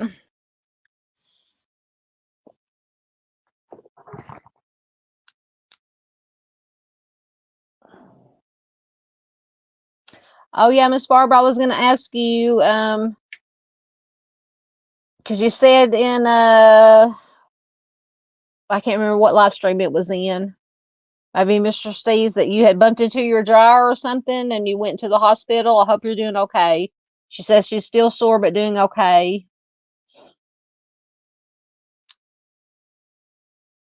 Let us know. I hope you didn't break anything. But I hope you're doing well, Miss Barbara.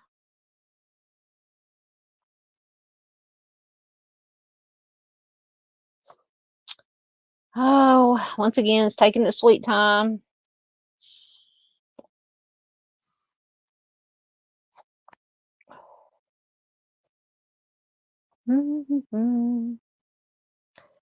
La-di-da. Might have to start singing. Y'all don't want me to start singing.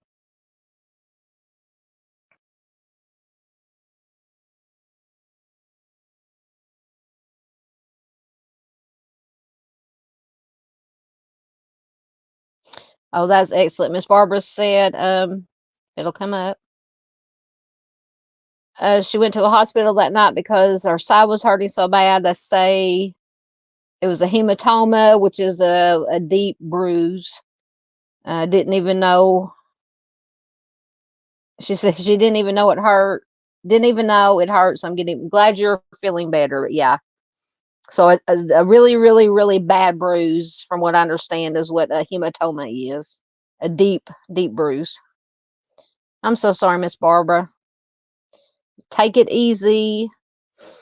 Did they tell you to put ice on it or anything? Ice or heat or alternating? Usually they say, well, that's on a sprain, not a hematoma. They say when I I broke my ankle last year. They said alternate heat and cold, but I don't know if that works on hematomas, on bruises. It couldn't.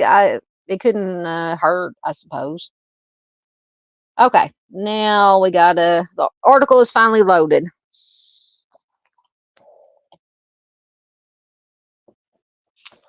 All right, so this article came out the 27th, so that's what, yesterday? Because today, I believe, is the 28th. New details emerged about how two siblings were allegedly abducted by their parents in South Los Angeles. It's been nearly 2 weeks since 4-year-old Wyman Bryant and his 2-year-old sister Willow went missing. The siblings were allegedly abducted by their biological parents August 14th in South LA. The four have not been seen or heard from since and could be anywhere in the country. Tiffany Bryant, 39, and David James, 53, are believed to be traveling with their children once again in a champagne-colored Buick Enclave SUV with paper license plates, according to the California Highway Patrol. Excuse me, my supper is backing up on me. We had soft shell or a tortilla, tacos, and chips and salsa for supper tonight. It was very good, but indigestion. Anyway, Nina Glass, director of the nonprofit Search and Rescue San Antonio Incorporated, said the children's parents snatched the kids during a Department of Children and Family Services supervised visit. So I'm hoping, I don't know who had custody or guardianship or whatever of the children. Glass said Bryant and James left with Wyman and Willow through an emergency exit and left behind, oh my goodness. So they took Wyman and Willow, but they left behind their 15-month-old child. Last week, the CHP issued an Amber Alert on behalf of the LA County Sheriff's Department. Okay, so the children have been with a foster family since last year. After the baby, the 15-month-old, tested positive for substances in the system at birth. The foster family has now gotten help from Glass's nonprofit. They are talking about the parents. They are the type of people that can live off grid, if that makes sense. They like to be out in the middle of nowhere. State parks, we always say RV parks, rest areas. You might see them at truck stops because they're nomadic. They live out of their car. They don't really have an address. So they could literally be anywhere. Most likely no cell phones to track them with or anything of that nature. Now, I don't know if the Buick Enclave would have a GPS system on it, but they could have disabled it if you can do that. I don't know. Glass said this is the second time that the couple has taken the children. The first incident happened last summer when their third child was born, and they were found 2 months later. And then they were apparently granted visitation rights again. So I'm not by any means a lawyer or family law, but you would think that if they took their children, did not have custody of their children, they were in a foster home because the baby tested positive for illegal substances at birth.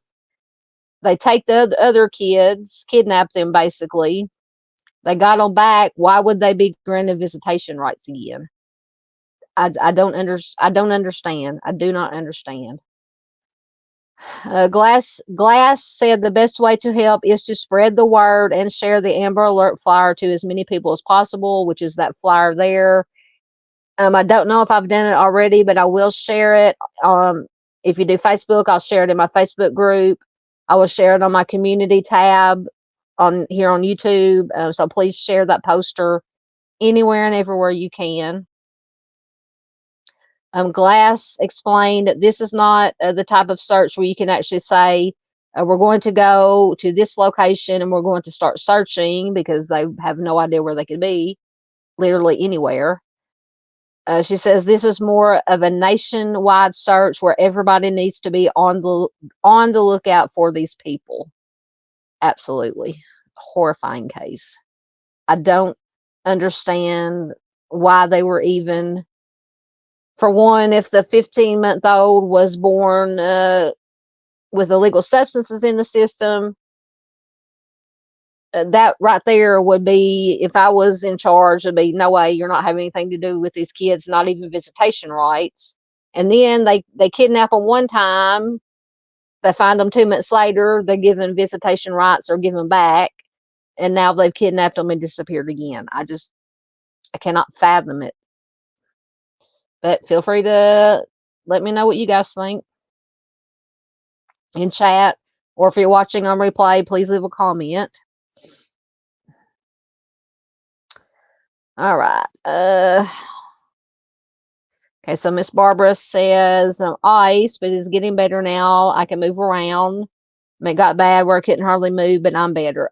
Excellent, excellent.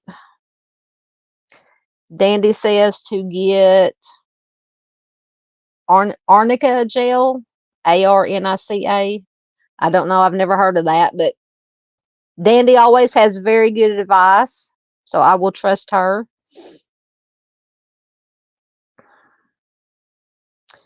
Yep, Miss Barb says, all so sad. Absolutely. Miss Barbara says, talking about this case, says, I've talked to some parents that they do that all the time. They give them the kids back. They get clean for a little while, and they get their kids, and then the same thing happens again. It's, yeah, like, what do you always say, catch and release, kind of. But yeah, to me, even one of the two things, the baby being born with the substances in their system, and then plus the first kidnapping of the 2 older children, the 2 and the 4-year-old, in my opinion, that should have been, no way, you're not getting visitation rights. But like Miss Barbara says, unfortunately, it happens all the time. Yep, Dandy said that is far too common. Absolutely. There's Mr. Steve. Hello, Mr. Steve. Always a pleasure and an honor to have Mr. Steve here. Always with words of wisdom. He says, hello, everyone. Hello back. He says, how does our CPS fail children by taking children from parents and yet allow their location to be known to undeserving parents? Absolutely. It blows my mind. I mean, I know I keep harping on it, but with the baby, 15-month-old being born with substance in their system, they kidnapped the Wyman and Willow one time before, and brought them back. And this was around the same time that the baby was born with the substance. How can they even give them visitation rights? I mean, even because I'm just going to assume that it was a supervised visitation, because in the article it said that they snuck out of an emergency door with with Wyman and Willow, and left the 15-month-old behind, which was a blessing. So I don't understand. I just don't understand. But thank you, Mr. Steve. Like I said, Mr. Steve always has very good words of wisdom and knowledge. And for anybody that might be watching, that might be new here, that doesn't know, Mr. Steve is a former law enforcement, former CSI. Now he goes out and help with his group, help families with missing persons, cold cases. He has a nonprofit foundation, True Crime Web Foundation, YouTube channel, True Crime Web. Please do go check it out. It is in my list. And if Dandy's here, she can put the link in, or anybody with a wrench. If not, once again, go to the homepage of my channel, scroll down to our friends section. Mr. Steve's link is definitely there. Please do check him out. He does excellent, wonderful work. Boots on the ground work. Let's see. My comments jumped on me. A new batch popped up. Let's see. Yep, everybody's greedy Mr. Steve. Everybody loves Mr. Steve. We love him. Miss Barbara says, yes, one abused mothers go to shelters. They don't let anybody know their location, so I don't understand why they don't do that for children. Exactly. But I don't even know why these parents, I use that term loosely, would even have visitation rights, even supervised visitation rights after everything that they've done. I mean, with the first kidnapping and then and the baby, I don't know. It blows my mind. My mind is even more scrambled now than it than it already was. Plus my heat stroke in my brain that I think I got today or these last 3 days. Oh goodness! So please, yes, share this anywhere and everywhere you can. These little babies need to be brought home, and in my opinion, these parents need to be under the jail. That's just my opinion. I'm just a layperson, but that's my opinion. They should not have they should be in jail, in my opinion, and they should not have any access whatsoever to any of the 3 kids. The 2-year-old, the 4-year-old that they took off with for the second time, and then the baby should not have any access to them at all. All right. Now we have Alaina Hendricks. I should have been getting her while I was sitting here preaching. I should have been getting her her article loading because it's taking forever once again for everything to load. Once again, I can't read this small writing. She is missing from, where's she missing from? So she's been missing for 5 weeks now. She is 15 years old.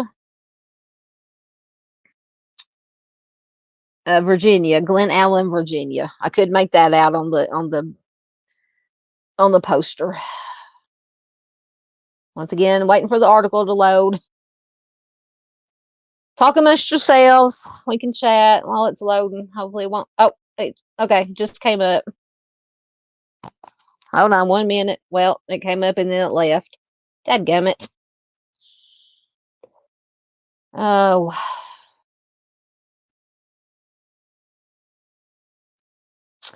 Mr. Steve says hello, everybody. Hello, Mr. Steve.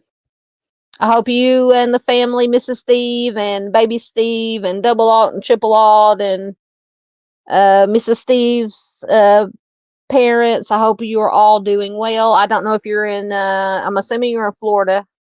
I'm just assuming. I don't know. You never know where Mr. Steve is. He could be in Georgia, Florida, or anywhere in the U.S. Oh, Junior says that he is going to lay down, but I'll be listening. Good night, everybody. Thank you, Junior, for being here. Always a pleasure and an honor to have Mr. Junior Johnson here. As I said earlier, another one of my OGs, original guys, been with me, supporting me or this channel from basically the very beginning. So I appreciate it very much. Let's see. Article's still loading. Oh, there's Al. Al is in Davis back in here. I hope you're not typing and driving. You might get pulled over. Might have to see Mr. Steve to pull you. Oh, now he's listening and driving. Be careful, Dave. Once again, the article is still loading. Oh, Lordy.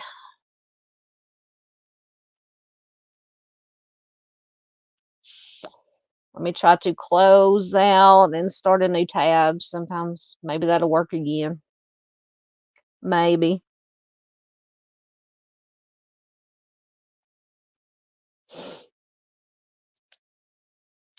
So Mr. Steve says he is in Florida for a few days, prepping for late September and fall cold case work. Excellent. Excellent. Mr. Steve is always fighting the good fight. He and his crew. Is Ruckus going to be going out with you?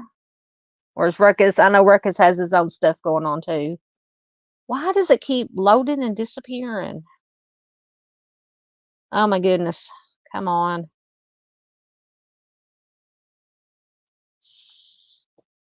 I might have to find another article to, because this one, it came up and then it disappeared.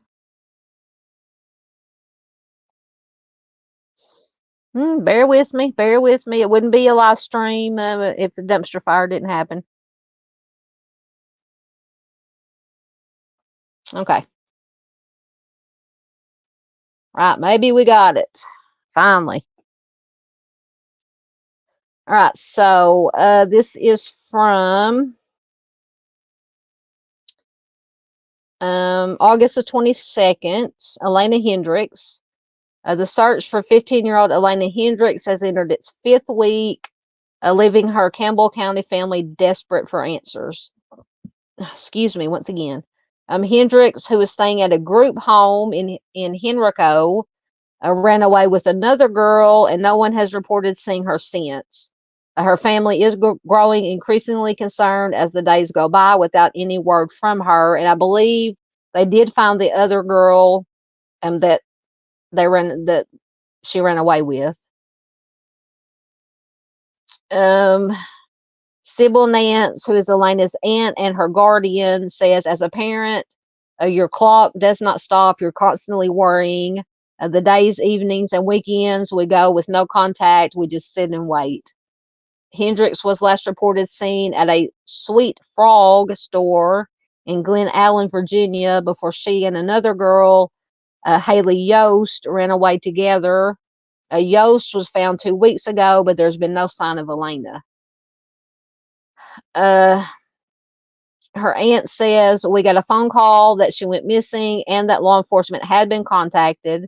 I asked if they were pressing for information since she was the last person to be with my child. Nance has been working to find Alaina, who she says would never stay away this long without contacting someone. And she always reaches out to someone, whether it's me, her uncle, or our 2 children who are like siblings to her. The fact that she has not reached out to anyone is very concerning.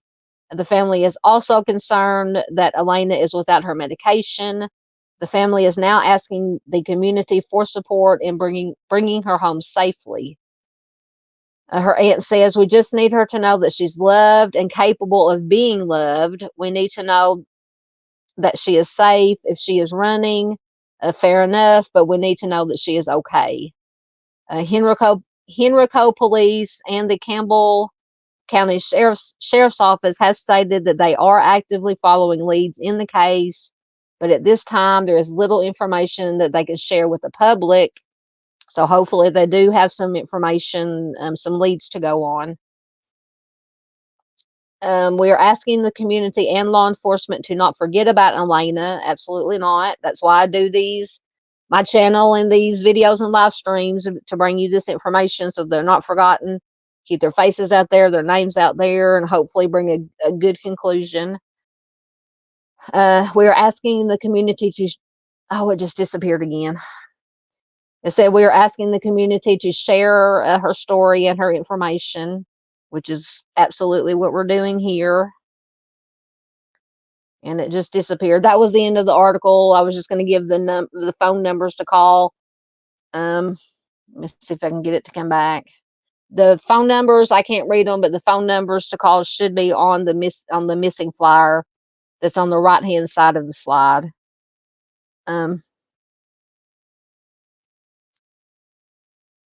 Okay. So the number, okay, so we're asking the community to share her story and help us find her so we can bring her family some closure, said Victoria Seal, who is a family friend and a community advocate. And I lost it once again.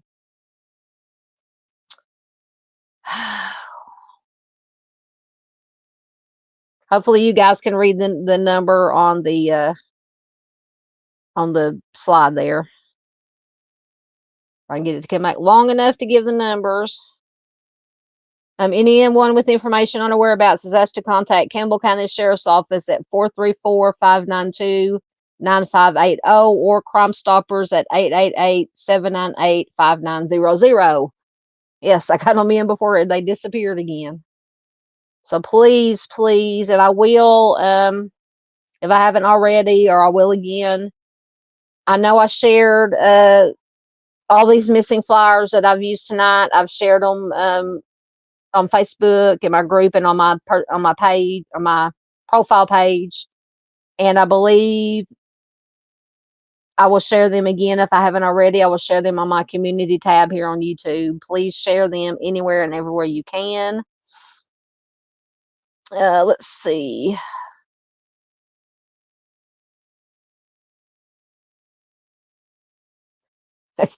Dave said, I thought you said cuff. Dave says, if Steve pulls me over, he better have coffees. Oh, yeah. I'm sure wherever Mr. Steve happens to be at whatever, anytime, he always has coffee close by. Yes, yeah. Chris says, yes, please, Dave, stay safe driving. Absolutely. Oh, did Bling pop in? Did I miss her? Wait a minute. Let me go back. I don't want to miss it. There she is. Hey, Miss Bling. Miss Bling says, hi, everyone. Just relaxing and listening tonight. Painful day. Uh-oh. Well, we're glad you're here. I hate to hear that you've had a painful day. I don't know if you mean physically or emotionally or both, but thoughts, prayers, and good vibes to you, ma'am. But thank you for dropping in. Always a pleasure to have Miss Bling here. She is the one, and let me see y'all drop once again. You'll hear me typing the link to Timothy's petition to have his case reopened. Sorry, I'm typing. But Miss Bling is the one who wrote the petition. She did a wonderful, beautiful job. Oh, I can't spell. I will drop that link again if it will let me. Oh, why does it do that? Okay. Couldn't possibly be operator error, of course. Paste. All right. Hopefully it should show up there again in chat. It may take a second. Yep, there it is. All right. So there, once again, is the link. Please sign it if you haven't already. Share it, share it, share it. So thank you, Bling, for being here. Thank you for the beautiful petition, wonderful petition you wrote. Thank you, Miss Barbara. You're absolutely welcome. That's what I'm here for. My little horse and pony show. Get this information out, bring some awareness to some cases.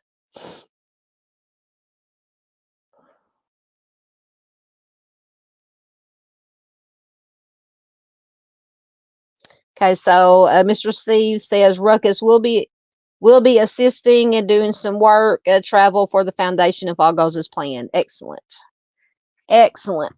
So we'll have the Ruckus and Mr. Steve duo together again. Oh, there it is. I lost my stylus. I guess it's like my security blanket. I always hold on to it. I don't always use it, but I always have it in my hand. All right.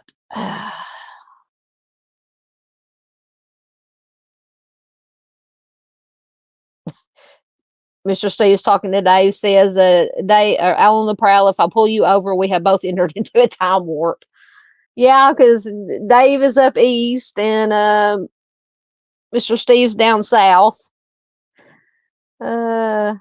Absolutely. Oh, yes, Ruckus is also former law enforcement. Yes, and did Mr. Steve I think, didn't he work in did he work in a prison? I'm not sure exactly what capacity, Ruckus, but I know he was in law enforcement. Absolutely.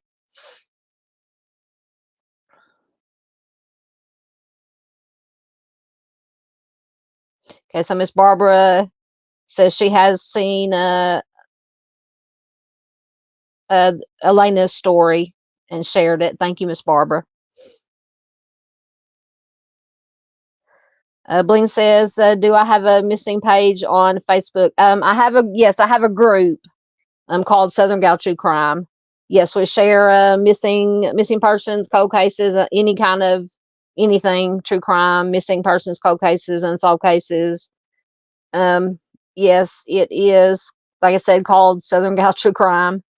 I have a group and I have a page also, but the group is where we share all the missing and things of that nature. But absolutely, ma'am. Yeah, you can join. It's a private group, but if you can find it, and once again, if I probably couldn't get it to come up, I think the link to the group, if you want to at some point go to the description, my channel description. I believe I have the link to the group and the page in my page description. So yes, ma'am, most definitely. Bling says she also, if it'll come up. Did it come up? I don't know what it's doing. Oh, there it is. Bling says she also has coffee close by. It's how I live my life. I don't drink coffee, but I have my sweet tea. I have my sweet tea. That's my coffee. Mr. Steve says he works for coffee. Oh, bless you. Bling says rheumatoid arthritis and fibromyalgia. Bless your heart, honey. I'm so sorry. It can be very painful. There's the link to the Timmy D's petition.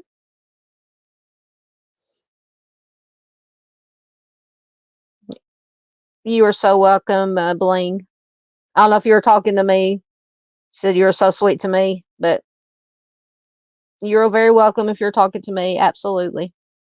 All right, let's see what we got next. So we did Alaina. So this is another one that Chris brought to my attention, or this update. He found this article.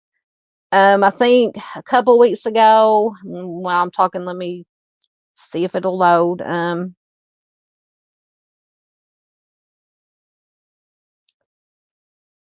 Where's it at? Oh, here it is. In one of my missing person Mondays, I don't know if it was last week or the week before, I did one of the missing, and it mentioned this Tad Cummins, but it really didn't give any, in at least what I found, and I still don't know how I didn't find it, unless I just got mixed up on my cases when I was looking for stuff. But at any rate, Chris Gideon sent me this update, and this man is, I don't even, he's not a man, he's a monster. He found this update or resolution to this. Once again, we're waiting for it to come up. Hopefully it'll come up long enough for me to read it. So thank you to Chris for sending me this. Thank you. Bling says she'll keep an eye open for it. Yeah, I do believe it is linked in my, like I said, the description of my channel page description. Let's see. Okay, so Mr. Steve says Ruckus worked corrections and also as a patrol officer. Excellent, excellent. Ruckus is one of a kind. Oh, Bling says she has her sweet tea too. Since her kidney was removed, she gets dehydrated faster. Also, I have water. Yeah, I always have a bottle of water with me. Even if I'm drinking Coke or tea, I always have a bottle of water close by too. And I drank a lot of water today when I was out working. Heat index, when I checked, I think the highest it got to was 107 was the heat index today. And I was out for about 6 hours or so, schlepping groceries and doing and some fast food, schlepping some McDonald's. I did a couple of DoorDash while I was waiting for Spark orders to come. So yeah, I drank. And when I got home, I downed, I think 2 bottles of water just instantly. All right, let me check and see if it's loading. Still loading. So yeah, guys, please stay hydrated. Be careful if you have to work outside and if it's hot in your area. Wear your sunscreen. Wear your sunscreen. Stay hydrated. Take breaks. Oh, come on. Okay. Oh, it loaded. All right. So, as you can see on the picture of this monster here is Tad Cummins. It says where this article is from August 11th of last year. Where is Tad Cummins now? A Tennessee teacher ended up behind bars after he abducted a 15-year-old student and took her across state lines. They were on the run for nearly 40 days, posing as husband and wife. And by the time police found them, they were almost 2,000 miles away from her. I don't know if I'm going to pronounce this right. Culleoka, Culleoka, Culleoka, Tennessee home. So who is Tad Cummins? Tad Cummins is a former Tennessee teacher turned convicted criminal. Prior to incarceration, he taught health sciences at Culleoka Unit School in Tennessee, at the same school that Elizabeth Thomas attended. Most thought that he was just your average teacher, but in 2017, everything changed. That year, he had been suspended after a student reported seeing him and Thomas kissing in a classroom, according to CNN. Then in March, he kidnapped her and took her across state lines. They remained on the run for 38 days, posing as husband and wife, and it was not until April 2017 that authorities were able to locate her at a remote cabin in Northern California.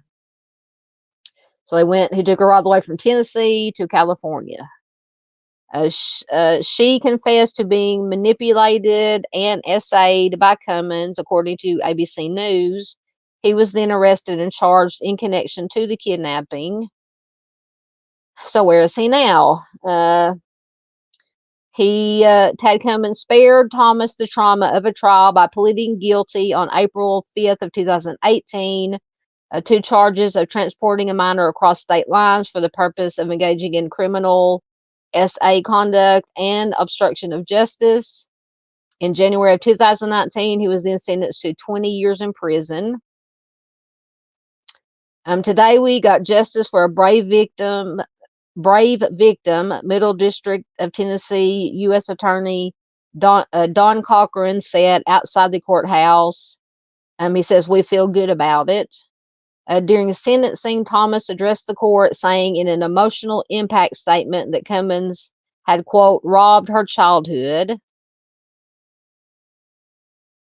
It is very difficult for me to stand here and fully describe the impact that Mr. Cummins' crimes have had on my life, she said. The effects have been devastating and permanent, and they are not over. They are still an ongoing struggle that I experience one day and sometimes even one moment at a time in my life. Mr. Cummins, what you did to me is unspeakable. I don't know that any words could ever accurately express how much pain I have suffered and continue to suffer because of you. You preyed upon a vulnerable girl and robbed her childhood. For the last 2 years, I've been picking myself up piece by piece and proving to myself that I am much, much stronger than you convinced me that I was. Tad Cummins is a sick, disgusting criminal.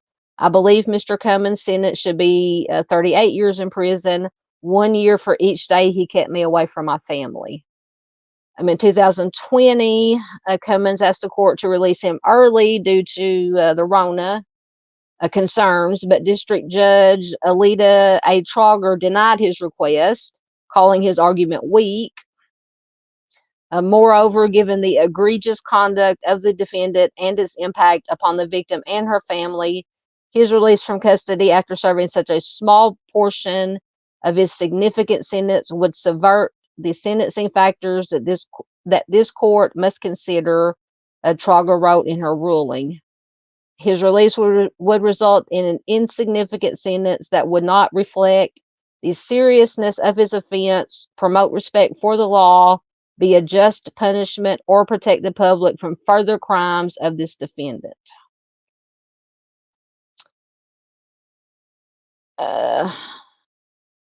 So apparently, they did a Lifetime film about this called my teacher, the Elizabeth Thomas story.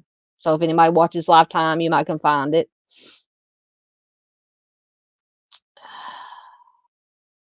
So just goes over what we talked about earlier.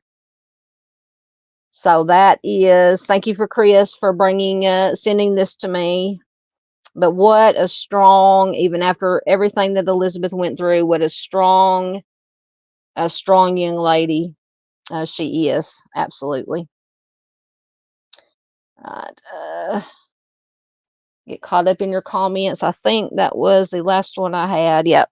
We'll get caught up in comments.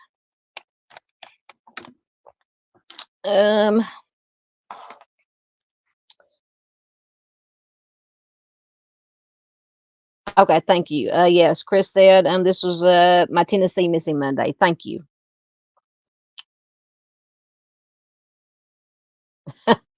Mr. Steve says, I have driven Ruckus for hours on end across the U.S. For this, I've earned several pairs of angel's wings for not making him walk. Oh, you're a saint, Mr. Steve. You're a saint. But, yeah, but he wouldn't have anybody to carry his hair products. You had to buy him a little red wagon to put all his hair products in to pull behind him when he was walking. Oh, goodness. Yes, Dandy said, let me go back to that picture. Dandy says he reminds me of BTK. Yes, he does. That's horrifying. Yes, I did not notice that until you said something. Absolutely.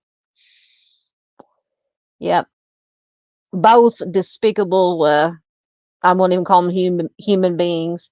Despicable monsters. Yeah. Bling says, thank you. I was trying to figure out who he looked like. It was driving me nuts. Yeah, when I first saw that picture, I was like, he looks like somebody, but I was thinking of like an actor or something. I wasn't thinking about BTK, but yeah. Oh, I need to read that. Dandy says that Catherine Ramsland's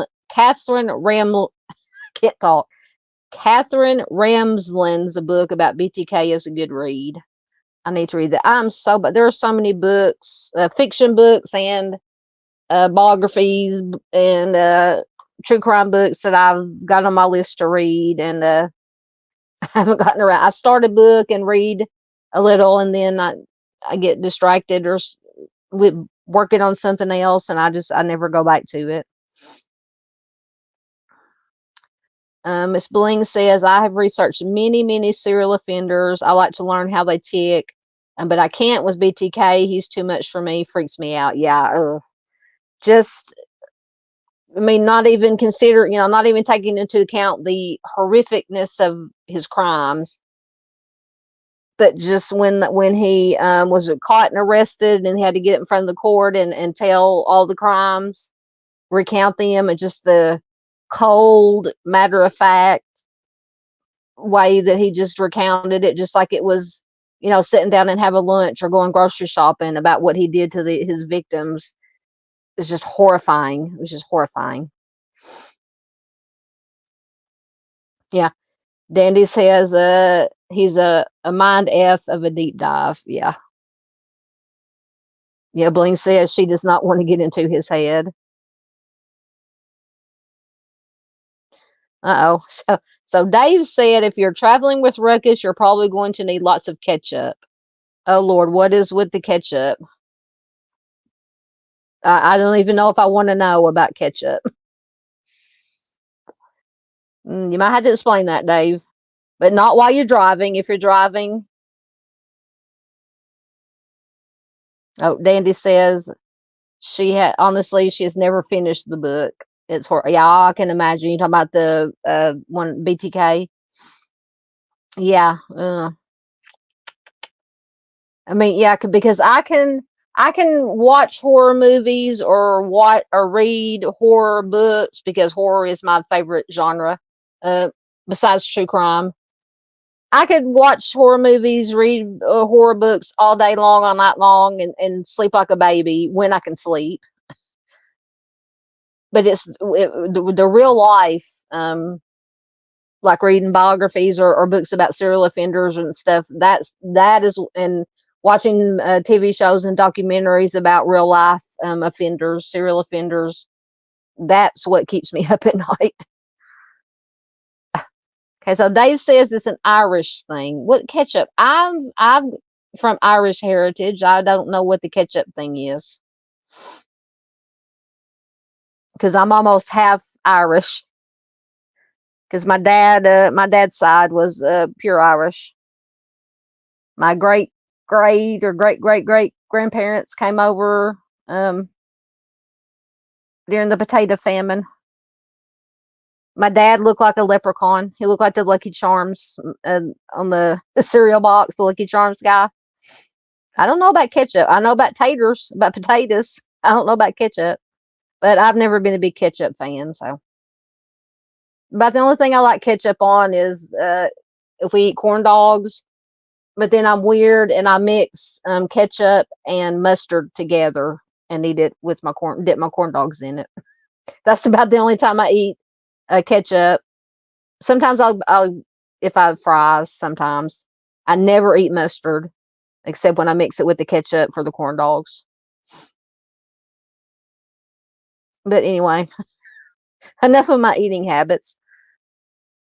All right, let's see. We've been about 2.5 hours, so we will get ready to get out of here. So if anybody has any last comments, questions, thoughts, goodbyes, well wishes, I'll do a little bit of if I can find what I'm looking for here.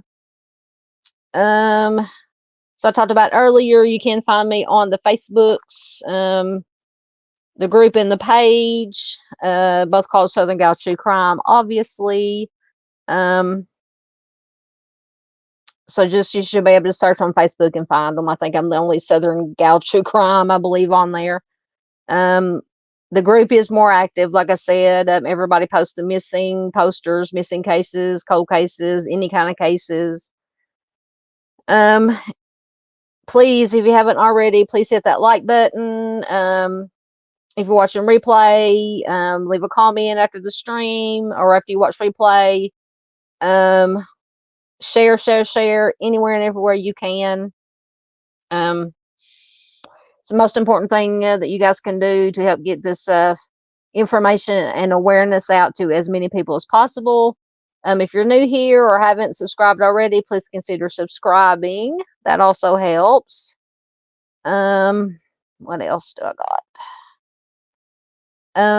If you ever need to contact me, you can either do it through Facebook Messenger or you can email me at southerngaltruecrime@hotmail.com. If you have a case, a missing persons, cold case, any kind of case you think needs more awareness, email me the name of the victim or the missing, or what state it's from. I will do my research and I will share it. No problem. If you'd like to help support the channel, I have a lot of donation links are in the description box. Also do memberships for the channel. Anything made, most everything that I make goes back into the channel to pay for my like StreamYard subscription and things of that nature. But if you can't afford to donate, like I said, liking, sharing, commenting, subscribing, all those things are just as good. Probably better because that brings more awareness and more attention. The YouTube's algorithm pushes it out to more people, the more likes, shares, and comments and subscribers that I have. And I think we're almost, last time I checked this afternoon, I think we needed about 60 more subscribers to make it to 900. So we're getting there. We're getting closer to that 1,000. So thank you everybody who has liked, shared, subscribed, commented. I appreciate you guys so much. I think that is all my shameless plugging. I always forgot to turn on my camera, so I will get to you guys' last comments, questions, anything. Oh goodness, where'd my comments go? There they are. Okay. Chris said he's very familiar with BTK. Absolutely. Yeah, and I don't know if I came across a site here a while back. It's called oddstops.com. and it's got famous places. It's got lots of true crime places, celebrity places, just all kinds of. It's a very interesting site. And I came across. I think I'm going to do. I'm gonna try to get it done for this weekend, maybe if I can. But then again, I'm gonna be watching football this weekend too. I'll try to get it recorded before Saturday and Sunday. About actually the first one I'm gonna start doing kind of like a series, just like for weekend videos, of like famous true crime locations. So I think the first one that I looked at is regarding BTK. So like I said, I'm gonna try to get that hopefully recorded and get it uploaded this weekend.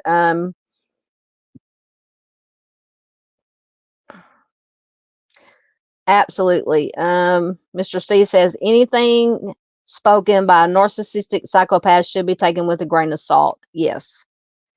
I've heard many people, many professionals, such as Mr. Steve, say that, you know, all psychopaths, whatever you want to call them, psychopaths, serial offenders, whatever name you want to put on them, it's all the same thing. They're all narcissists. They're compulsive liars. You cannot believe anything that they say. And with some of these profilers, use that word loosely, these profilers that say, oh, I got into the mind and I understand. You cannot get, first of all, I wouldn't want to get into the mind of a serial offender, but you're never, they claim they understand the mind of this whatever offender they're talking about. No, you don't, because they're liars. They're like Mr. C said, they're liars, they're narcissists. They're not going to tell you the truth. They're going to tell you what you want to hear, or whatever grandiose stories that they want to lie about themselves to build themselves up. So yes, absolutely. Sorry, I'm gonna get off my soapbox, but absolutely, Mr. Steve is, as always, is correct. Dandy says that she's more of a mustard girl. Ketchup is for people that miss a life. What? That miss alive? Are you talking about somebody in particular? Yeah, I've never been much. I do not like mustard at all. Like I said, mixed with ketchup on corn dogs. That's the only way I eat mustard. Sometimes I do not put mustard on hot dogs or burgers. Every once in a while, if I happen to be eating somewhere and the fries are not that good or greasy, I'll dip them in ketchup and eat them. But other than that, I don't eat ketchup. Uh-oh. Bling talking about says she learned that the hard way. Talking about going back to the talking about the serial, getting to the mind of the serial offenders. Thank you, ma'am. She says she did join my group. Thank you so much. I will get you approved. Oh, Chris says, once again, Chris is always with the good information. If I can get it to come up. If you want a guy who scares you like BTK, look up John Robinson. I will definitely look him up. Thank you, Chris. Miss Barbara says, good night, everyone. Have a good night. Stay safe out there. All you too, Miss Barbara. Much love to you and to Miss Marion and to Mr. James. As always, we love you guys. Absolutely. Thank you, Miss Paula. So I love watching lives. Thank you so much. It's good to have everybody here. And I was going to, before I got off on my tangent about the serial offenders, give me a minute. I'll think of what I was going to say. Okay, so today is Wednesday. So tomorrow I will have a video. It'll be early access for members, because after I get done here, I'm going to upload it. I'm going to have one of my short videos featuring a missing person. Like I said, it will be as soon as it's uploaded, early access for members, and then it will be available to the public. I think I'll probably schedule it for 9 or 10 public for tomorrow. But if you're a member, you'll have early access as soon as it is uploaded. Friday, I just did, I think, about a 20-minute video as a case spotlight on a solved cold case that has ties to Arkansas. Once again, I will upload it Thursday night, sometime Thursday evening. So once again, members will have early access to that, and then it will be available to the public 9 or 10 o'clock Central Time Friday morning. No live streams this weekend. Like I said, I'll try to get maybe the BTK video uploaded for oh, and I'm also will get I filmed a members only video. I will probably upload it Sunday. So members look out for that. My first members only video. And please, any members, let me know what you would like to see as far as member videos.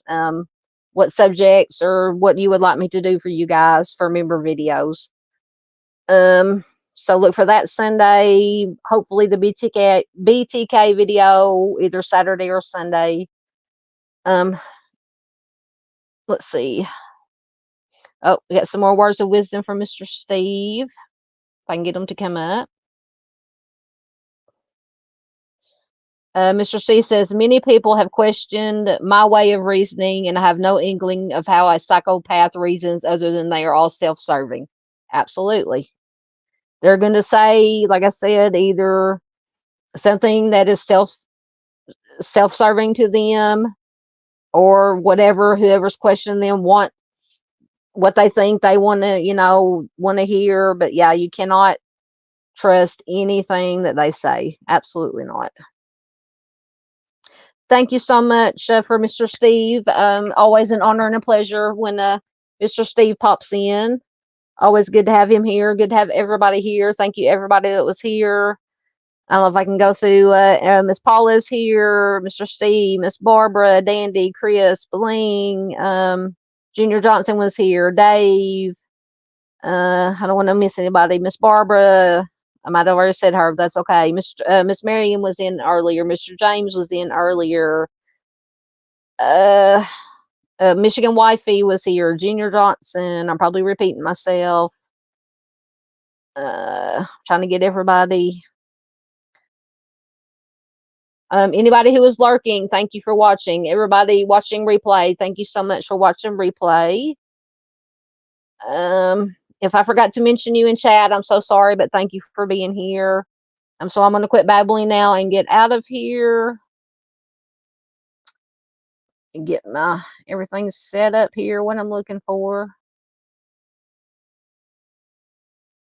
What am I looking for? Where'd it go? I lost it. Like I'm losing my mind. Okay, there it is. All right, so like I said, tomorrow I'll have a short missing persons video. Friday I'll have a case spotlight video, early access on all the videos for the members. And I will be doing most likely a live stream. Well, I don't know. I'll have to look about the live stream, Missing Person Monday live stream for Monday, because we're having my nephew's birthday party Monday night. So I might just have to do a video and upload it this week instead of doing a live stream. But I'll let you guys know. So I love you guys. Thank you so much once again. Share. Be careful out there. Take care of each other. And I'll see you next time. Thanks, guys.